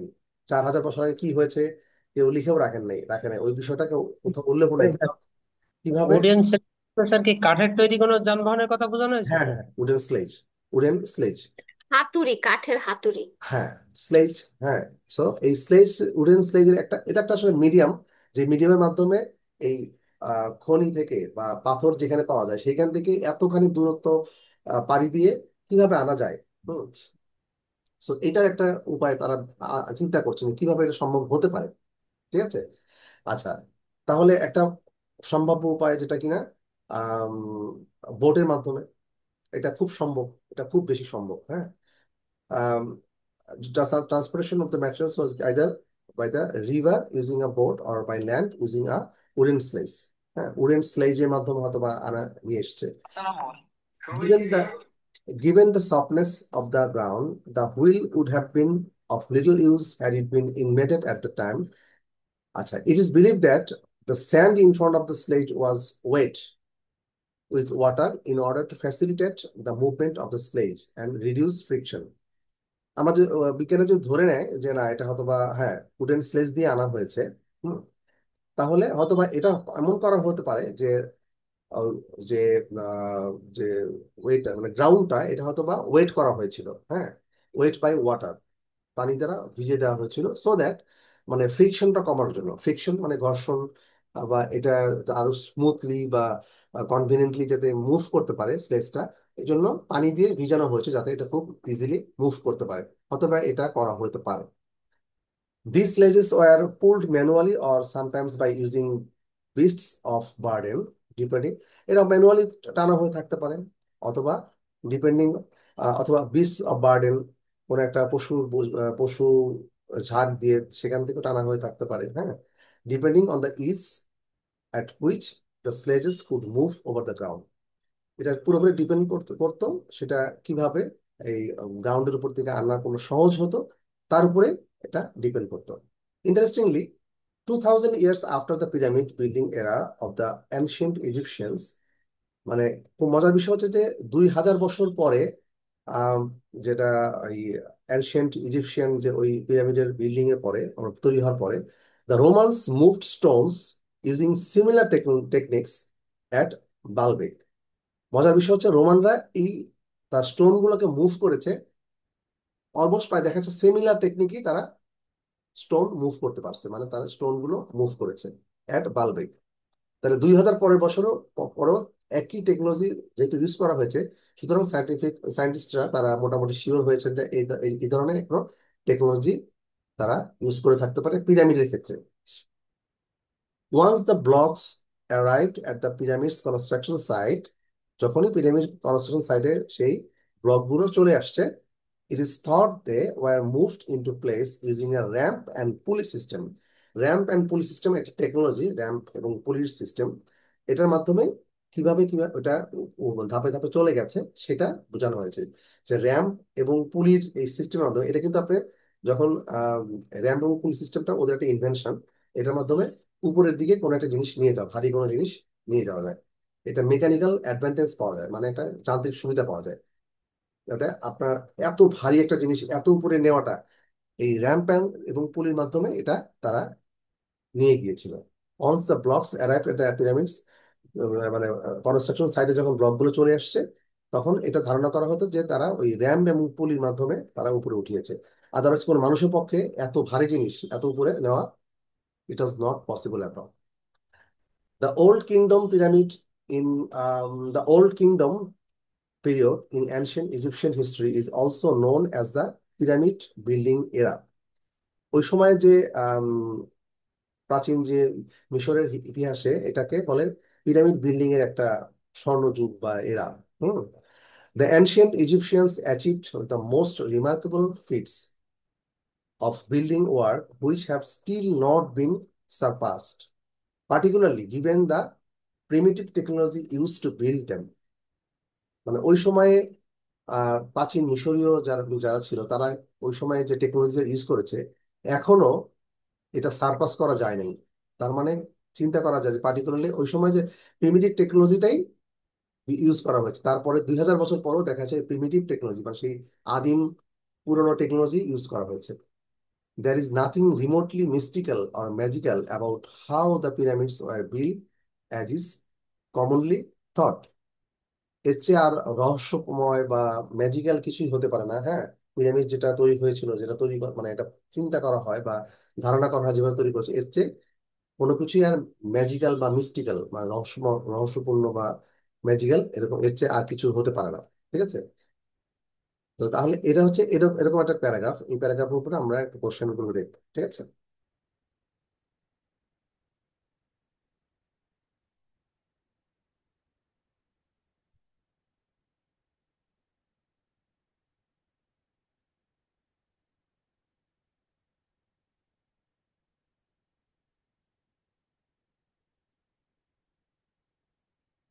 আচ্ছা, ও আরেকটু বাকি আছে, আমি করে দিচ্ছি।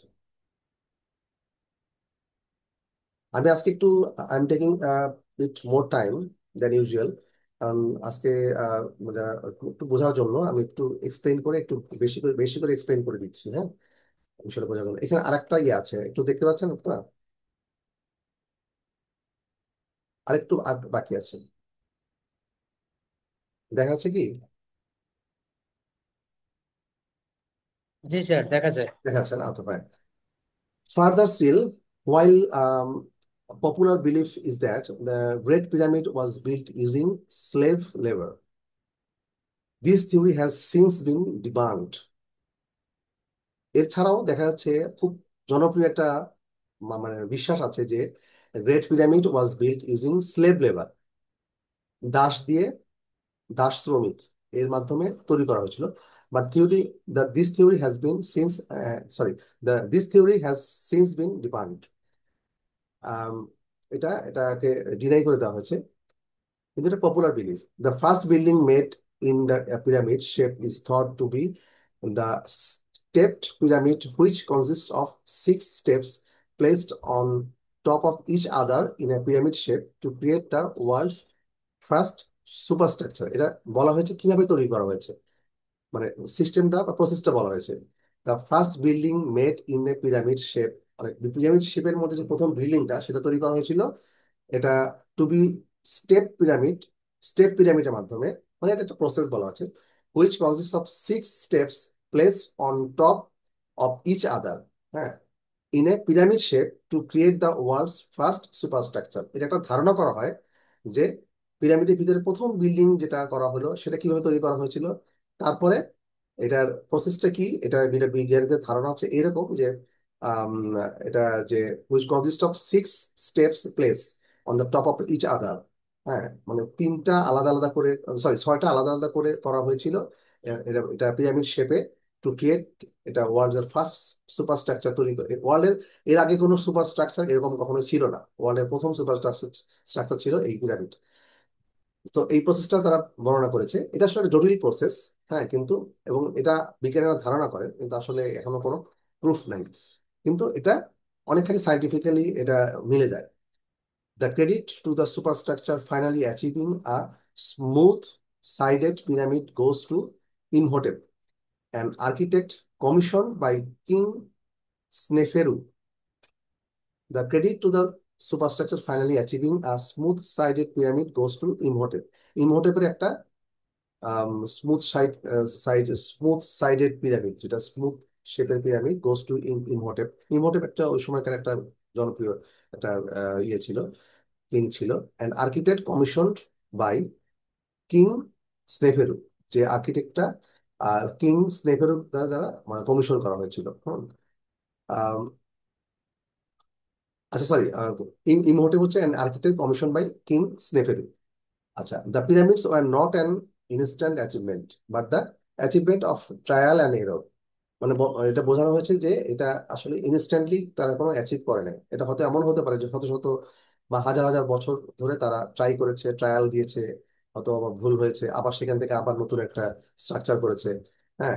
এমন হতে পারে যারা আহ মানে ভুল হতে হতে এক পর্যায়ে হয়তো কোনো একটা ঠিক কাজ করছে, তখন সেটাকে আবার তারা চেষ্টা করছে, এরকম। ঠিক আছে, আচ্ছা, তাহলে এখানে আমরা একটা আনসার একটু দেখবো, হ্যাঁ। ওর কয়েকটা কোশ্চেন আমরা দেখবো, ট্রু ফলস। এখানে আপনার দেখতে হবে ট্রু ফলস, মোটামুটি আমি ধারণা যেটা দিলাম এর উপরে কোশ্চেন গুলো আছে, সুতরাং আপনারা মোটামুটি একটু বলার চেষ্টা করেন, আমি আপনার দিচ্ছি। একটু পড়বেন আবার, পড়বেন কি, পড়লে পড়তে পারেন, হ্যাঁ। আচ্ছা, অ্যান্সার প্রশ্নগুলো দেখি স্যার, তারপরে হ্যাঁ, যদি প্রশ্নগুলো আমি দেখাতে যাচ্ছি, তাহলে হচ্ছে ভালো হয়। যদি কিছু মনে থাকে তাহলে অ্যান্সার করি, না হলে পরে হ্যাঁ, আবার এটা আর কি। এটা মোটামুটি থাকবে আশা করছি, আমি বলছি জাস্ট। আমি আসলে মানে কাশির কারণে এত বেশি মানে প্রবলেম হচ্ছে, মানে গলায় বন্ধ হয়ে আসছে এরকম। স্যার বেশি সমস্যা হলে না হয় আজকে যদি না না, ঠিক আছে ঠিক আছে, আমাদের প্রায় ক্লাসের শেষের দিকে, অসুবিধা নেই।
ওকে, সো আপনারা দেখতে পাচ্ছেন না, সরি আমি মাইক্রোফোনটা বন্ধ ছিল, খেয়াল করিনি।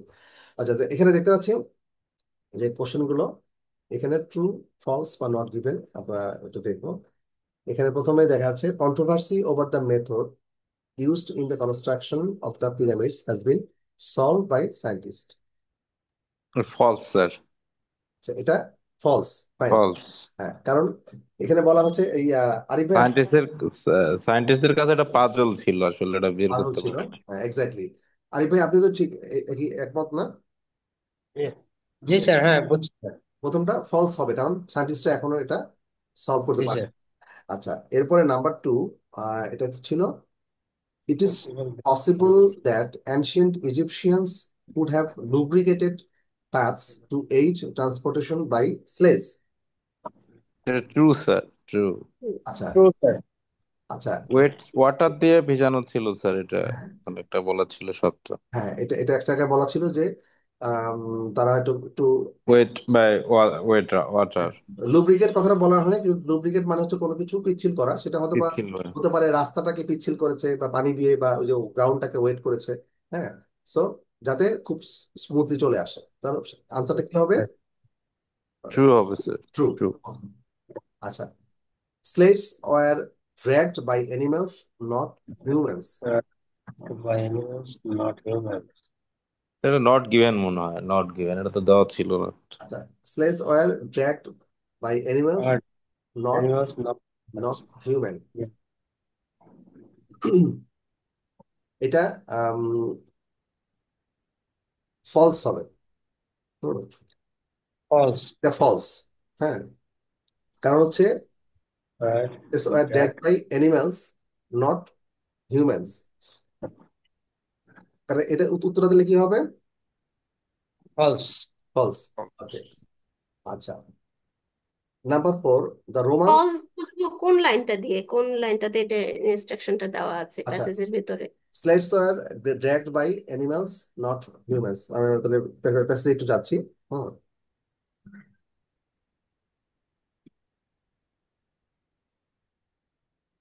just a minute, প্যাসেজটা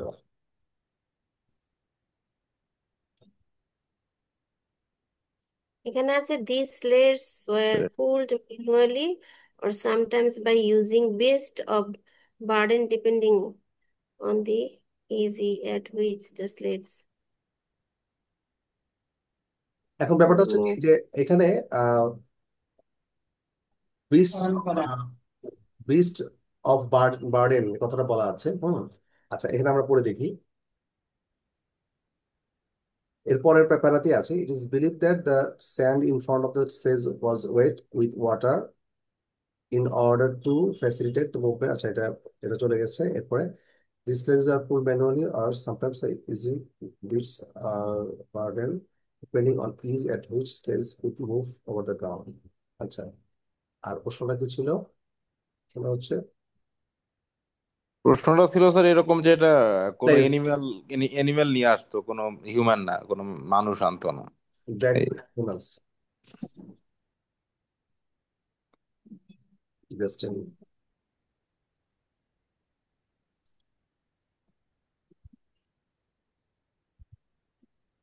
মানে এটা ম্যানুয়ালি করা হতো, কখনো কখনো বেস্ট পশু দিয়ে। manually করা হতো, sometimes বানানো। it is a burden হ্যাঁ, depending on the ease at which the sledges could move over the ground.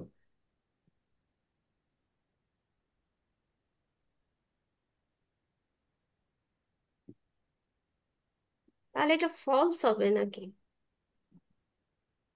Just a minute. Not given তো হচ্ছে না। এখানে দেওয়া আছে the sledges are pulled manually বা or sometimes by using beasts.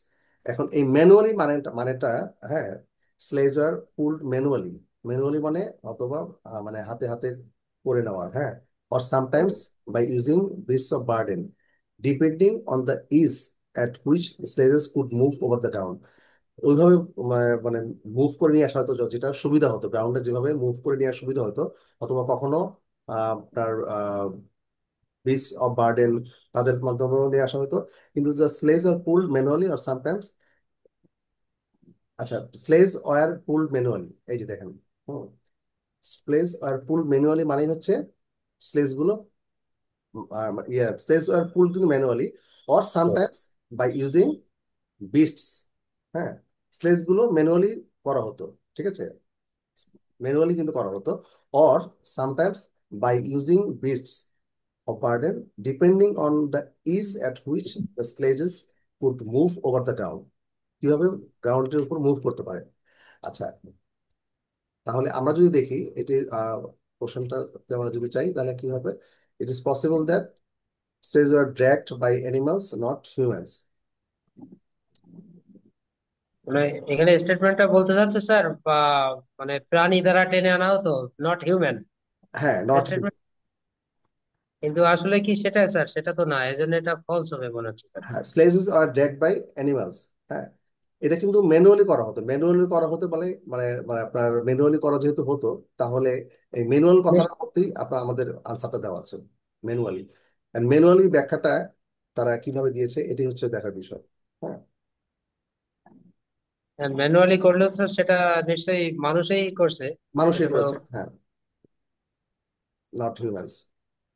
তাহলে এটা ফলসই হচ্ছে। হুম, করতে হবে স্যার। ফলসই হবে, ফলসই হবে। এখানে এই ইয়েতে এই টেক্সটের পার্টে যে এখানে বোঝা যাচ্ছে, হ্যাঁ, যে এটা এখানে একটু প্রথম থেকে আস্তে আস্তে একটু কঠিন ইয়ের দিকে যাচ্ছে আর কি। ঠিক আছে, জি। তো তারপর একটা আনসারটা দিচ্ছি। Okay, Romans learn the techniques of moving huge প্রশ্নটা স্টোনস। আচ্ছা, তারপর একটা 4 নাম্বারটা, the Romans learn the techniques of moving huge stones from the ancient Egyptians. প্রশ্ন মানে শেয়ার করলে ও, স্ক্রিনটা। সেটা করা হয়নি, আচ্ছা, জাস্ট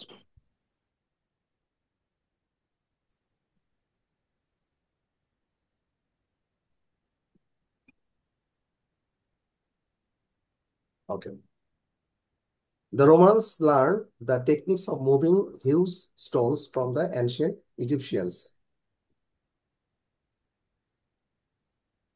আচ্ছা, এখানে রোমানদের Roman learn techniques of moving এটা ট্রু, এটা ট্রু।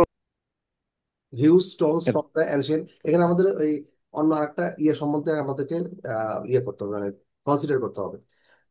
দেখেন এখানে টেকনিক্স অফ মুভিং, এখানে কি এই বিষয়ে বলা আছে কিনা রোমান যারা তারা কি এই হিউজ স্টোন এনশিয়েন্ট ইজিপশিয়ানের কাছ থেকে শিখেছে সেই টেকনিকের বিষয়ে বলা আছে কিনা। এটা দু লেখা হাজার বলা বছর আছে স্যার, পরে প্রথম প্যাসেজে বলা আছে। 2000 বছর পরে পিরামিডের এই এনশিয়েন্ট ইজিপ্টের রোমানরা এটা ফলো করেছিল, তো সিমিলার টেকনোলজি দিয়েছিল। Romans learned the techniques of moving huge stones from the ancient Egyptian. Egyptians। আমরা আমরা টেক্সটটা পড়ি, টেক্সটটা কি লেখা ছিল। টেক্সটে লেখা ছিল স্যার। হ্যাঁ,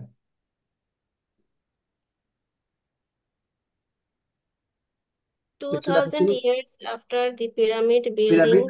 era of the ancient Egyptian, the Romans moved stones using similar techniques at Baalbek.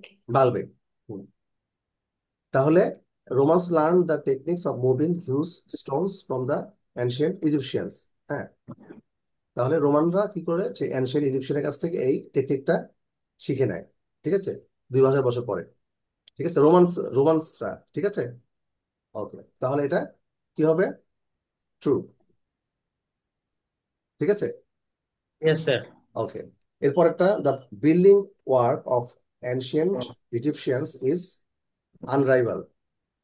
The building work the building work of the ancient Egyptians is unrival মানে অপ্রতিদ্বন্দ্বী, অতুলনীয়। অতুলনীয় বা অপ্রতিদ্বন্দ্বী এরকম আর কি। হ্যাঁ, the building work of the ancient Egyptians is unrivalled. Building work মানে এটাই বোঝানো হচ্ছে। হুম, এটা তো ট্রু। ট্রু, হ্যাঁ, আচ্ছা, এটা অবশ্যই ট্রু। বিল্ডিং ওয়ার্ক বলতে বোঝা যাচ্ছে কি, বিল্ডিং এই যে বিল্ডিং ব্লক গুলো যে উপরে নিয়েছে এটাই হচ্ছে বিল্ডিং ওয়ার্ক। হ্যাঁ, ওই সময় তো বিল্ডিং বলে কিছু ছিল না, মানে এই ব্লক গুলো উপরে নেওয়াটাই হচ্ছে ওদের বিল্ডিং তৈরি করা। হ্যাঁ, আর পিরামিড তৈরি করতে যে একটা কথা আছে না, যে বিল্ডিং মানে প্রথম তো তৈরি করতে হচ্ছে একটা বিল্ডিং, তারপরে পিরামিডটা উঠছে। সুতরাং এই বিল্ডিংটাই হচ্ছে ওদের মেইন জিনিস। ওকে, তাহলে সাম people believe Some people that think that magic magic. have been magic may have been used by the ancient Egyptians to build the pyramids. কেউ এখন বিশ্বাস করে যে magic have been used by the ancient Egyptians to build the pyramids. True, sir. True, কারণ হচ্ছে এটা লাস্টের লাইনে কিন্তু আমরা খেয়াল আছে লাস্টের লাইনে এরকম কিছু একটা The pyramids were not an হ্যাঁ instant mystical, achievement, but the achievement of trial and error. এটা তো লাস্টের লাইন এটা। লাস্টের মিস্টিক্যাল আর ম্যাজিক্যাল একটা কথা ছিল আর কি। হ্যাঁ হ্যাঁ, লাইন আছে। Mystical, okay. Some people believe that, আচ্ছা fine. The great pyramid was built using slave labour. The great The pyramid great, was built great, using slave labour. এটা দেখতে পাচ্ছি না। The Great Pyramid was built using use slave using slave. Slave labour. Mm, slave labour দিয়ে এটা এক পর্যায়ে এটা একটা কথা ছিল স্লেভ। এটা ট্রু, এটা ট্রু। এটা true, sir. না, এটা এটা ট্রু না, কারণ হচ্ছে কি আমি বলি আপনাকে, এটা এটা একটা পপুলার বিলিফ, পপুলার বিলিফ, হ্যাঁ, পপুলার ধারণা করা ধারণা জন্য করা এটা হয়। হ্যাঁ, এটা সবাই ধারণা করি এবং এখন পর্যন্ত এটা সবাই এটা ফলস হবে স্যার। হ্যাঁ ফলস হবে, কারণ হচ্ছে ডিবাং করা হয়েছে। False. হ্যাঁ, ডিবাং করা হয়েছে। হুম। পরের সেন্টেন্সে আবার সেটাকে ডিনাই করছে, কারণ যে এটা আসলে ট্রু ছিল না। হ্যাঁ, স্লেভ লেবার দিয়ে এখনো পর্যন্ত আপনি সার্চ দিলে এখনো সেখানে ছবি পর্যন্ত আছে যে পিরামিড তৈরি করতেছে স্লেভ লেবার। এটা খুবই পপুলার, সবাই বলে, কিন্তু এটা সত্যি না, এটা ভুল। আচ্ছা, তাহলে it took more than one attempt to get the construction of pyramids. Right, it took more than one attempt to get the construction of the pyramids. মানে এটা এখানে কত নাম্বার? এটা 8 নাম্বার, সবার শেষেটা ইট দেখতে টুক। পাচ্ছি না। আচ্ছা আচ্ছা, একটু স্যার আর দেখা যায় না স্যার। আচ্ছা, এখন দেখা যাচ্ছে না না, একদম শেষেরটা। না স্যার, দেখা যায় না। 7 নাম্বারটা হাফ এসে আছে।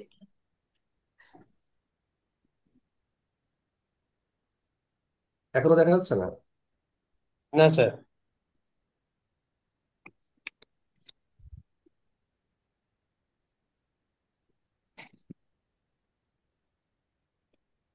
এখনো না। আচ্ছা, না স্যার, এখন তো আমি অনেক বড় জুম করে দিলাম, তারপর আসে না। না আসলে দেখা তো যায় না। 8 নাম্বার একটু আমার কার্সারটা দেখা যাচ্ছে। না, কার্সার না, দেখা যাচ্ছে না। কার্সর কার্সর দেখা যাচ্ছে। কার্সর তো 4 নম্বরে না, 4 নম্বরে, হ্যাঁ। কার্সর দেখা যাচ্ছে। আচ্ছা, তাহলে আমি যখন না দেখার কারণটা বুঝতে পারছি না।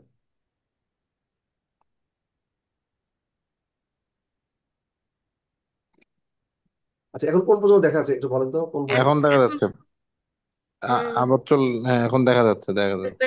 এরকমই থাকুক। আচ্ছা, থাকুক তাহলে। হ্যাঁ, it took more than one attempt to get the construction of the pyramids. Right, মানে it took more than one attempt to get the construction of the pyramids. Right. তাহলে এটা কি একটার বেশি অ্যাটেম্প লেগেছিল পিরামিডটা যখন তৈরি করা, কনস্ট্রাকশন অফ পিরামিড? এটা কি একটার বেশি সিঙ্গেল অ্যাটেম্প অবশ্যই সিঙ্গেল অ্যাটেম্প আর মোর দেন সিঙ্গেল অ্যাটেম্প? ও sir, more than one more attempt. Than single attempt. More than single attempt, yes. তাহলে একটু মোর দেন ওয়ান অ্যাটেম্প, তাহলে এই এই কথাটা একবার তারা বলেছে। কখন বলেছে যে না, এটা আসলে ট্রায়াল অ্যান্ড এরর যে কথাটা আসছে না, trial and, so trial and এররের মধ্যেই আপনার এটা উত্তরটা আছে, যে তারা কত এমনও হয়েছে যে ট্রায়াল দিয়েছে, ঠিক হয় নাই, আবার একটা নতুন ভাবে চেষ্টা করেছে, সুতরাং মোর দ্যান ওয়ান অ্যাটেম্প ছিল, এটা ট্রু হবে। আচ্ছা, so এরকমই থাকবে। এরকম ধর, এটা আসলে একদম মানে প্রথম দিককার, ধরেন আমি যেটা দিলাম আমরা যে এখন এক্সারসাইজ গুলো করলাম, হ্যাঁ হ্যাঁ, এগুলো 1 বাই 1 প্যাসেজে আসবে নাকি আবার ব্যাকে যাবে? এটা এটা আমি জাস্ট ওই এক একটা মানে এক্সপ্লেন করার জন্য আমি আলাদা আলাদা করে বিভিন্ন জায়গা থেকে নেওয়া হয়েছিল। সো এটা এটা শুধু এটা আমি যেটা দেখিয়েছি এগুলো সবগুলোই কিন্তু প্যাসেজ ওয়ান, মানে একদম প্রথম যে আপনারা প্যাসেজটা পাবেন সেই প্যাসেজটা, সেরকম মানে স্টার্টিং প্যাসেজটাই হচ্ছে এটা। আর স্টার্টিং প্যাসেজটা হবে আপনার জন্য ইজিয়ার হবে। আপনারা তো আইএলটিএস এর যখন লিসেনিং দেখেছেন, বা অন্যান্য মডিউলের প্রথম দিকের পার্টগুলো সেকশনগুলো কম্পারেটিভলি একটু ইজিয়ার হয়, ঠিক আছে। আচ্ছা, তারপরে আপনার সেখানে দেখবেন যে হয়তো প্যারাগ্রাফটা একটু বুঝতে আপনাকে একটু হয়তো বেগ পেতে হচ্ছে, কিন্তু কোষ আপনি যখন মোটর সামারি বুঝে যাবেন তখন আপনাকে আনসারটা বের করা সেকশন অনেক অনেক ইজিয়ার, ঠিক আছে। কিন্তু সেকশন টু, সরি, আমি আমি বলেছি যে প্রশ্নে মানে প্যাসেজের যে ধারাবাহিকতা সেই অনুযায়ী কি প্রশ্নেরও ধারাবাহিকতা থাকবে কিনা। হ্যাঁ, অফকোর্স অবশ্যই থাকবে।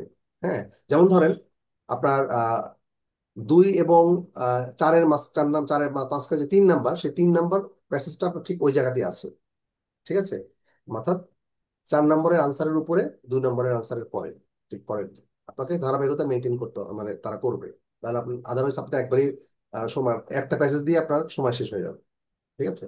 সুতরাং মানে আপনার ওই আমরা এই ধারাবাহিকতা মানে কোন কোন মানে কোশ্চেন গুলোতে পাবো, যেমন এটাতে পেয়েছি। এটা তো অন্য ধারাবাহিকতা আপনি সব ক্ষেত্রেই পাবেন, ধারাবাহিকতা মেনটেন করা হয়, হ্যাঁ, মেনটেন করা হবে। কারণ ধারাবাহিকতা না থাকলে ওই যে হেডিং হেডিং যেটা প্যাসেজ হেডিং, ওটাতে হ্যাঁ, সম্ভবত ধারাবাহিকতা থাকে না, ওই যে ABCD দিয়ে এক্সারসাইজ গুলো দেওয়া থাকে। ও প্যাসেজ হেডিং গুলো তো আপনার আপনি যে প্যাসেজ গুলো হেডিং বের করবেন, ওগুলো সব এলোমেলো থাকে। ওটা ওটা সমস্যা নেই, কিন্তু আপনার যে এই ট্রু ফলস নট গিভেন বা শর্ট ফলস কোশ্চেন বা এগুলোতে যখন আপনি যাবেন তখন আপনার অবশ্যই আপনার একটা পরে একটা যখন খুঁজবেন, যেমন আপনি ধরেন এই যে আমি যখন স্লেজের কথাটা আসলো তখন কিন্তু তার আগে যে স্লিপারি করা হয়েছিল তারপরে স্টেজের কথাটা আসছে। তো স্লিপারি পরে থেকে আমি যখন খুঁজলাম তখন স্টেজের অংশটা পেয়ে গেলাম, যে এইভাবে থাকবে আর কি, ঠিক আছে। সো এমনভাবে থাকবে যাতে আপনি আনসার গুলো খুঁজে পেতে আপনার একটু সুবিধা হয়। আদারওয়াইজ আপনি টাইম ম্যানেজ করতে গেলে আপনার হয়তো দেখা গেলে একটা পেজে আপনি সময় শেষ হয়ে যাবে, সেটা তো আর সম্ভব না। আচ্ছা, সো আজকে এই পর্যন্ত। এরপরে আমরা আইএলটিএস এর রিয়েল টাইম ইয়েগুলো আমরা শুরু করে দিব নেক্সট ক্লাস থেকে। আমার একদম আমাদের কেমব্রিজের আইএলটিএস এর যে ইয়ে থেকে, সেখান থেকে সরাসরি আমরা প্র্যাকটিস শুরু করে দিব, ঠিক আছে। আর তাহলে 10 থেকে 10 কেমব্রিজ থেকে শুরু থেকে। করি। 10-এর বইটা আপনাদের কাছে আছে তো সবার কাছে, না? 10-এর বইটা আমার আছে। আচ্ছা, সবার কাছেই তো মনে আছে। এই আরিফ ভাই আপনার কাছে আছে, সজীব ভাই? স্যার আজকে এক জায়গা থেকে কালেকশন করছি একটা, বাট আচ্ছা, দেখি নাই কোনো, পড়ি নাই স্যার। আচ্ছা, সমস্যা নেই। আমি আচ্ছা, আছে স্যার আমার কাছে। আচ্ছা, সজীব ভাইয়ের কাছে আছে, কারণ 10 থেকে আমরা পড়াচ্ছি। 10 থেকে পড়বো, পাশাপাশি অন্যগুলো প্র্যাকটিস করবো, সমস্যা নেই। আর রিডিং মডিউলটা একটু মানে আমাদেরকে একটু সময় নিয়ে ধীরে সুস্থে মাথায় ঠান্ডা রেখে একটু পড়তে হবে। রিডিং মডিউলটা অনেকের কাছে একটু মনে হয় যে কারো কাছে একটু টাইম, মানে ব্যাপার টাইম ম্যানেজমেন্টের বিষয়। কারণ এটা বেশি প্র্যাকটিস করলে তখন আপনার ওই কিওয়ার্ড, আমাদের টিচিং এর সাথে সাথে টেকনিক গুলো একটু শিখিয়ে হ্যাঁ, দিয়েন। টেকনিকগুলো অবশ্যই, স্যার হ্যাঁ। আজকে তো স্যার এইভাবে পড়ানো হয়েছে, কিন্তু স্যার আমার কাছে মনে হয় এই true false not given sir প্রশ্ন দেখেই স্যার প্যাসেজে যাওয়া উচিত স্যার। হ্যাঁ, মানে প্যাসেজ পড়ে প্রশ্নতে না যায়, হ্যাঁ, আমি তো আজকে, প্যাসেজ আমি তো দেখে আজকে প্যাসেজ। হ্যাঁ, আপনি যেটা বলছেন সেটা হচ্ছে যে একদম যারা প্রো প্রো যারা প্রো ইউজার, হ্যাঁ, প্রো ইউজারদের আমি যদি প্রথমেই আপনি প্রো প্রো লেভেলে চলে যাই, প্রো লেভেলে গেলে তো প্রথমে একদম যারা, যেমন ধরেন আরিফ ভাই একদমই বিগিনার, সো ওনাকে আমি একদম ফার্স্টেই দিয়ে এভাবে করলে হবে না। আপনার হচ্ছে ওইভাবে আমি যাবো পরে, হ্যাঁ। কারণ এই জন্য তো সময় থাকবে। আমি একদম সিম্পলিফাইড একটা ওয়েতে একদম বেসিক লেভেল থেকে শুরু করছি, হ্যাঁ। যেমন ধরেন আমি যখন এক্সাম দিতে যাই তখন আপনার মতো একটা প্রো লেভেলে সার্চ করবো, ঠিক আছে। তো সবাই কিন্তু আপনার মতো প্রো ভাবলে হবে না। তালাত ভাইকে আমি এর আগে কথাটা বলেছি, তালাত ভাই একবারে ফার্স্ট প্রো লেভেল থেকে শুরু করতে চান, ঠিক আছে। কিন্তু আমাকে ক্লাসের 6 জন স্টুডেন্টের কথা চিন্তা করতে হবে, ঠিক আছে। যে তালাত ভাইয়ের কথা চিন্তা করলে হবে না, শুধু যে তালাত ভাই খুব ফাস্ট খুব প্রো, তার জন্য আমি এইভাবে শুরু করলো, তাহলে কিন্তু ব্যাপারটা না স্যার, আমি সেটা বলতেছি না, তবে কারণ আমি মানে বুঝতে পারছি এইভাবে আপনার, না হলে তো টাইম কনজিউমিং বিষয় আছে স্যার। হ্যাঁ, আমি প্রথম সেটা ক্লাস বল। আমি তার প্রথমেই বলেছি, হ্যাঁ। তো প্রথম কথা বলেছি কারণ যে আমি প্রথমেই ক্লাসের শুরুতে বলেছি যে আমরা কিন্তু আজকে ক্লাসটা একটু বেশি সময় নিব, কারণ হচ্ছে যে যারা একদম নতুন আসছেন তার কাছে একদম শুরুতে যদি আমি একদম টিপস অ্যান্ড ট্রিক্স শেয়ার করে একদম স্কিমিং করে এই কথাগুলো মাথার উপরে চলে যাবে, ঠিক আছে। সো আন্ডারস্ট্যান্ডিংটাও খুবই ইম্পর্টেন্ট। হুম কারণ আন্ডারস্ট্যান্ডিংটা না হলে, আপনার বেসিক জিনিস তো আন্ডারস্ট্যান্ডিং, আপনার এই আন্ডারস্ট্যান্ডিংটা হলে বেসিক জিনিস তো অবশ্যই আমাদের শিখতে হবে। তারপরে তো অবশ্যই টিপস ট্রিক্স তো এর অভাব নাই। আপনি এখন যদি সার্চ দেন, হুম আহ, আপনি জাস্ট সিম্পলি ইউটিউবে বলেন, গুগলে বলেন, সার্চ দেন, আপনার মাথা গরম হয়ে যাবে যে এত আমাদের দেশে কত রকম যে আহ, মানে টিপস অ্যান্ড ট্রিক্স শেয়ার করতেছে, ম্যাজিক ট্রিক্স, বুলেট টিপস, অনেক কিছু আছে, হ্যাঁ। আপনি শুধু এই টিপস এন্ড ট্রিক্স দেখেই আপনার সময় চলে যাবে, হ্যাঁ। আপনার মানে এগুলো দেখতে দেখতে আপনি খুব এক্সাইটেড হয়ে যাবেন কোনো এক সময়। আসলে কতখানি বাস্তবায়ন হয়? তো তালাত ভাই বলেন, তালাত ভাই তো টিপস এন্ড ট্রিক্স ভালো কাজ করেন।